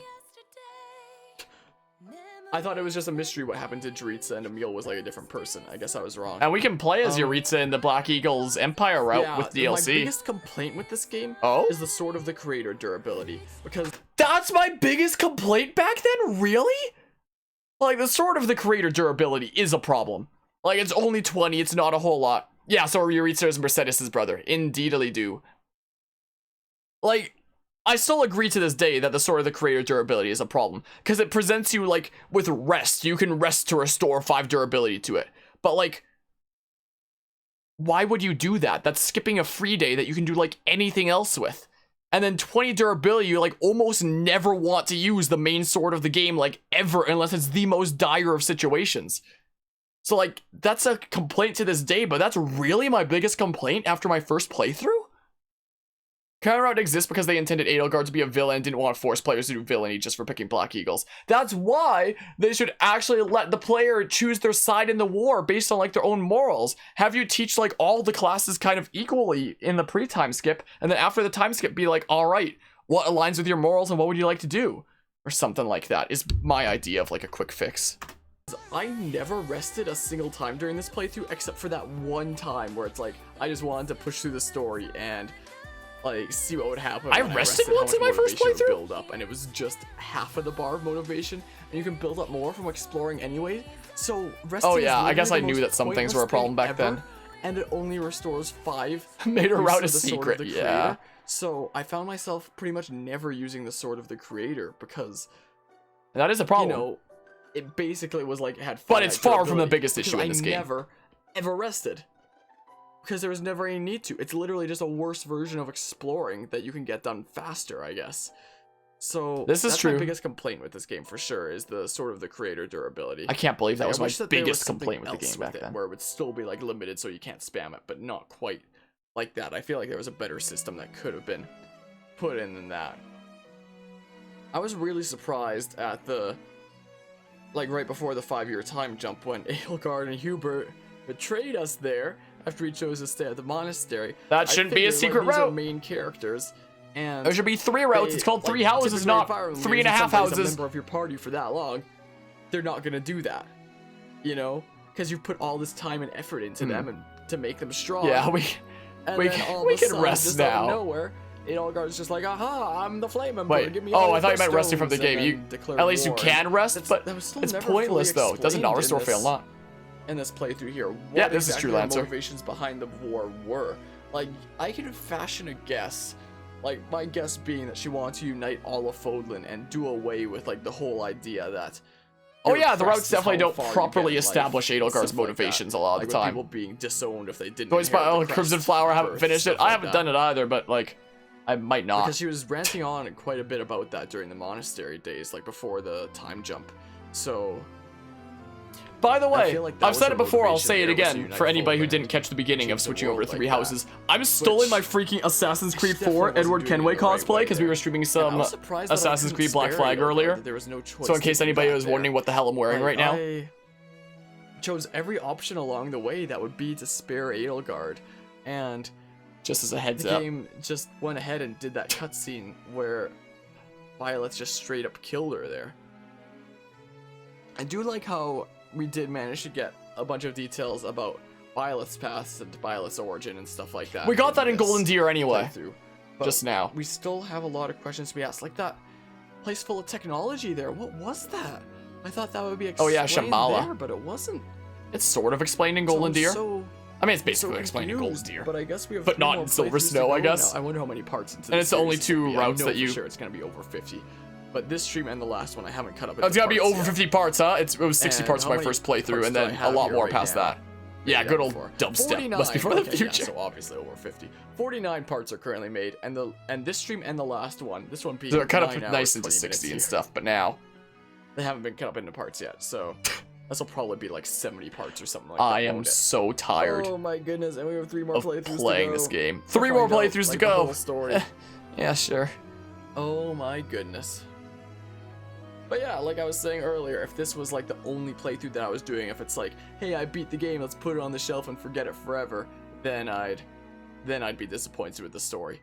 258. There's 3 more routes until this stream. So this is probably going to end at like 270 something. Incredible story. Wait, no, there's more than that. It's already at 270 something because I haven't put the last batch of videos into this yet. Trying that out there, and GG stages. Well, but yeah, Golden Deer really does feel like the route they put the most effort into. Then they were like, oh shit, we got it 2 more routes. It does feel like it has the most like story of the overall experience. Blue Lions feels like it has the most character-specific story for Dimitri, but Golden Deer feels like it has the most like overall story. Oh, is this freaking like Fire Emblem of me from the Japan version of? What am I talking about right now? It's like except a bit different, I guess. Oh man. What did I just say? And I definitely look forward to trying out those other routes then. Not anymore, I don't. And yeah, I don't really know what else to to say about this here. Some of the mechanics I definitely found strange, like the whole tea time thing. Oh, I was talking about tea. It's like, oh, is this freaking like Fire Emblem of Me from the Japan version of FE Fates? Is that what it's like? Except a bit FE, different, if it's called in Japan. Oh man. Yeah, Shambhala is another aspect of the lore you don't like because it feels like a half-assed version of the ancient society that somebody stupid and they can all die, so the medieval fantasy saying can have robots But we trope. still don't know like her name or who exactly she was, but we have an idea now. But that could be one way of looking at Mauville. It's a But yeah, well, some of the things felt pretty strange. Something, Fishing but- was really strange. Oh, Like, fishing. This is so like I'm so used to playing Fire Emblem games where it's just like one battle, next battle, next battle, next battle. But this Like whole Blazing exploring Sword, my the first Fire monastery and all Emblem the game. activities there. That was like half the gameplay. Oh, the side activities are more than half the gameplay. Correction. Free. So it was definitely It's definitely more than half. and a very interesting new take on I would say. the Fire Emblem format. Like this is definitely one of, if not the most. Yeah, it's an interesting take. If only you could handle it at your own pace instead of being forced into a situation where you're forced to take things by the schedule of the game through a magical system known as the calendar. Most unique title in the series. Like, jeez. I must say. Hey, look, my old watch. The music was I missed that thing. incredible. I still have that watch here, but like it doesn't work Like, anymore. I love it when games reuse tunes, and the fact that this game was reusing Ah, the yeah, main leitmotifs. theme in so just talked about many those earlier. places over and over was brilliant. I still think it's brilliant. I still think the use of leitmotifs leitmotifs in this game is brilliant. A final boss theme can only be like top notch if it reuses one of the main tunes from the game. That's I'll my still stand by opinion that there. 2 years later. Well, a Is year and a what half can later. make- or what can be one of the requirements for it to be top notch as a final boss theme is to reuse Guys, you got one your of the main answer. themes when done right. Breath of the Wild being an example of it done completely wrong. I'll still agree with If they use that. a tune that was from the trailers No. rather than anywhere in the game. Though nowadays, after analyzing Breath of the Wild more in depth, I do have a lot more respect for the attempts that soundtrack made. I'm a lot less negative about it nowadays than I was back then. But I still don't. And I still think that it failed in some areas, but I do respect. I do that's more a so perfect respect what it example of where it's attempted done nowadays. This game was an example of where it's done right. Another example of where it's done right being agree. Xenoblade Chronicles 2, where it reuses the tune I'll from agree. Counterattack in that game in the final I'll agree. boss theme. Three Houses, it feels like it comes out of nowhere, but at least say the Nuke Cinematic was badass. This is Another true. great example being Pokemon Mystery Dungeon 2. Paths that will never reuses cross the Beth same FE tune Three in Houses so song. many I don't know what my different favorite places, song like in the Three final Houses. boss There's a theme, lot of really In good the Hands of freaking Fate, Through the Sea of themes in Time. Three Houses. One of my favorites might honestly be the Shackled Wolves from the DLC side story. Like, it's so freaking cool. There's so many cool themes. Three Houses has such a good soundtrack. It's so good. That isn't too loud, right? Yeah, cool. This might be my favorite battle theme. Maybe. But it's hella good. Sometimes when I'm working on things and I want some music to listen to, that's sometimes, if I'm thinking about Three Houses soundtrack, that's what I think of. Because it's just, and here's the main theme. Do, do, do. I love how it uses leitmotifs like that, where it just sneaks in like the main Three Houses theme into little parts of the soundtrack like that. It's so cool.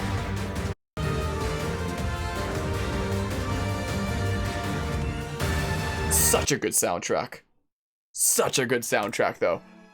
Time Gear. But yeah. All that stuff. So there we go. Finally. Jeez, it took us so long. You thought that playthrough was long. Oh, man. Here's that Nemesis is Gerald's father. How, what? I don't think so. I'm sorry that I'm not following. I don't think Gerald's lineage shares any importance here after having certain things explained here. Do you Well, want my to audio save was out of sync. Cleared game data this data can be used to start a new game. Plus, if you intend to play your previous data, please save your cleared data into a Hold on. Save cleared game data. This data can be used to start a new game. Plus, if you intend to play your previous file, No, this please is save your cleared data technologically into another advanced file. ancient So yeah, we will save it to societies another foreshadowed file through the here. So this liberal is use of preparations EDM in the before music, but that final doesn't mean you have to battle, like it. Wait, it is Out foreshadowed? there. Through the... Or Oh, we I... could always have that there. I guess now that you say it and Or I else think we get about the it, Bloodline of Flames, I can you see only it. have the Nemesis bloodline. Well, that was kind of explained in this route that I did. But That was kind of explained in this route that I did. Yet. So there's the Man, I sound like an I guess I'll idiot do sometimes. away with this thing like right before I made the choice. We'll do the whole thing over again at some point anyway. So yeah, this is right. I should have left a save file from just before the route split off at Black Eagles. I saved over it because I was like, yeah, we're just gonna start from the beginning again anyway. It'll be fine. We'll just do 4 full playthroughs instead of Before I made the choice of who to pair with. Gosh darn it. So I'll leave that be. Yeah, that save file from right before the thingamabob. Yeah, that's not around anymore. I was like, yeah, we're just gonna freaking. Yeah, it's not around anymore because I was like, yeah, there's no way I'm gonna use that save file. I have much more game knowledge now. I'd much prefer to just like go from the beginning and. What an idiot I was. I mean, I just didn't know what was gonna happen, I guess. But yeah, my goodness. Like the story when the conflict was human versus human and not human versus albinos with nukes. Wait. Yeah, I can see that. So I won't be able to put this in file 2 then, will I? Dang it. Is this where I deleted file 1? Oh yeah, because there was only like Kinda, 5 copy save files back over. then. Like this is after we beat the game there. After battle of beating the game. So let's save there. Hey look, an ad. That's like a we'll penny in my pocket. Cool.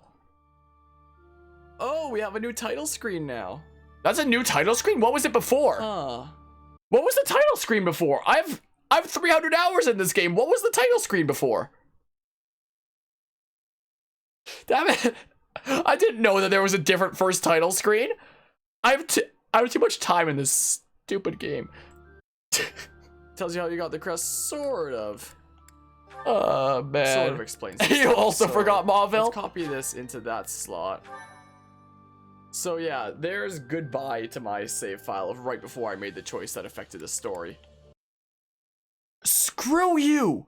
Screw you freaking deleting that save file of right before the route split! You freaking idiot! You absolute fool!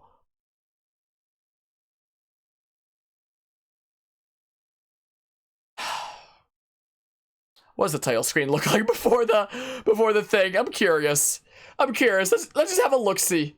What's the title screen initially? Oh, it's just the chair without Sothis. Okay, well, now we know. Now we know. Okay, well. That's Fire Emblem 3 Houses.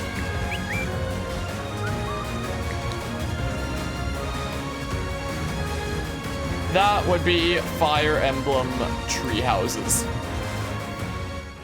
Maybe, and it's a big maybe, I might come back with normal casual Empire route at some point to just feel better about finishing it off. Then I can look at my playlist and be like, everything is done now. Nobody can ask me for more 3 houses ever again. I mean, even after this, I would probably say nobody can ask me for any more 3 houses ever again. I do feel good finishing that off. I'm very, very tempted to just do normal casual Empire route speedrun. Maybe one day. But if that one day comes, it's gonna be after a long break from this game. I'm gonna take a long break from this game. The next Fire Emblem game is probably gonna be Fates on the channel, whenever that happens. So all in all, greatest Fire Emblem ever made, Kappa. I don't know what I'd freaking say the greatest Fire Emblem ever made was. I played mostly the modern games with like a smidge of the Game Boy Advance ones. You get a gold chair if you beat the game on Maddening without New Game Plus, you think? Is that a...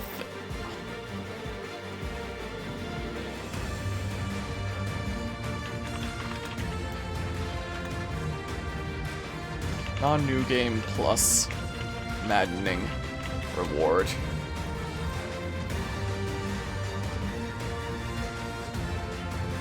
Is there a thing?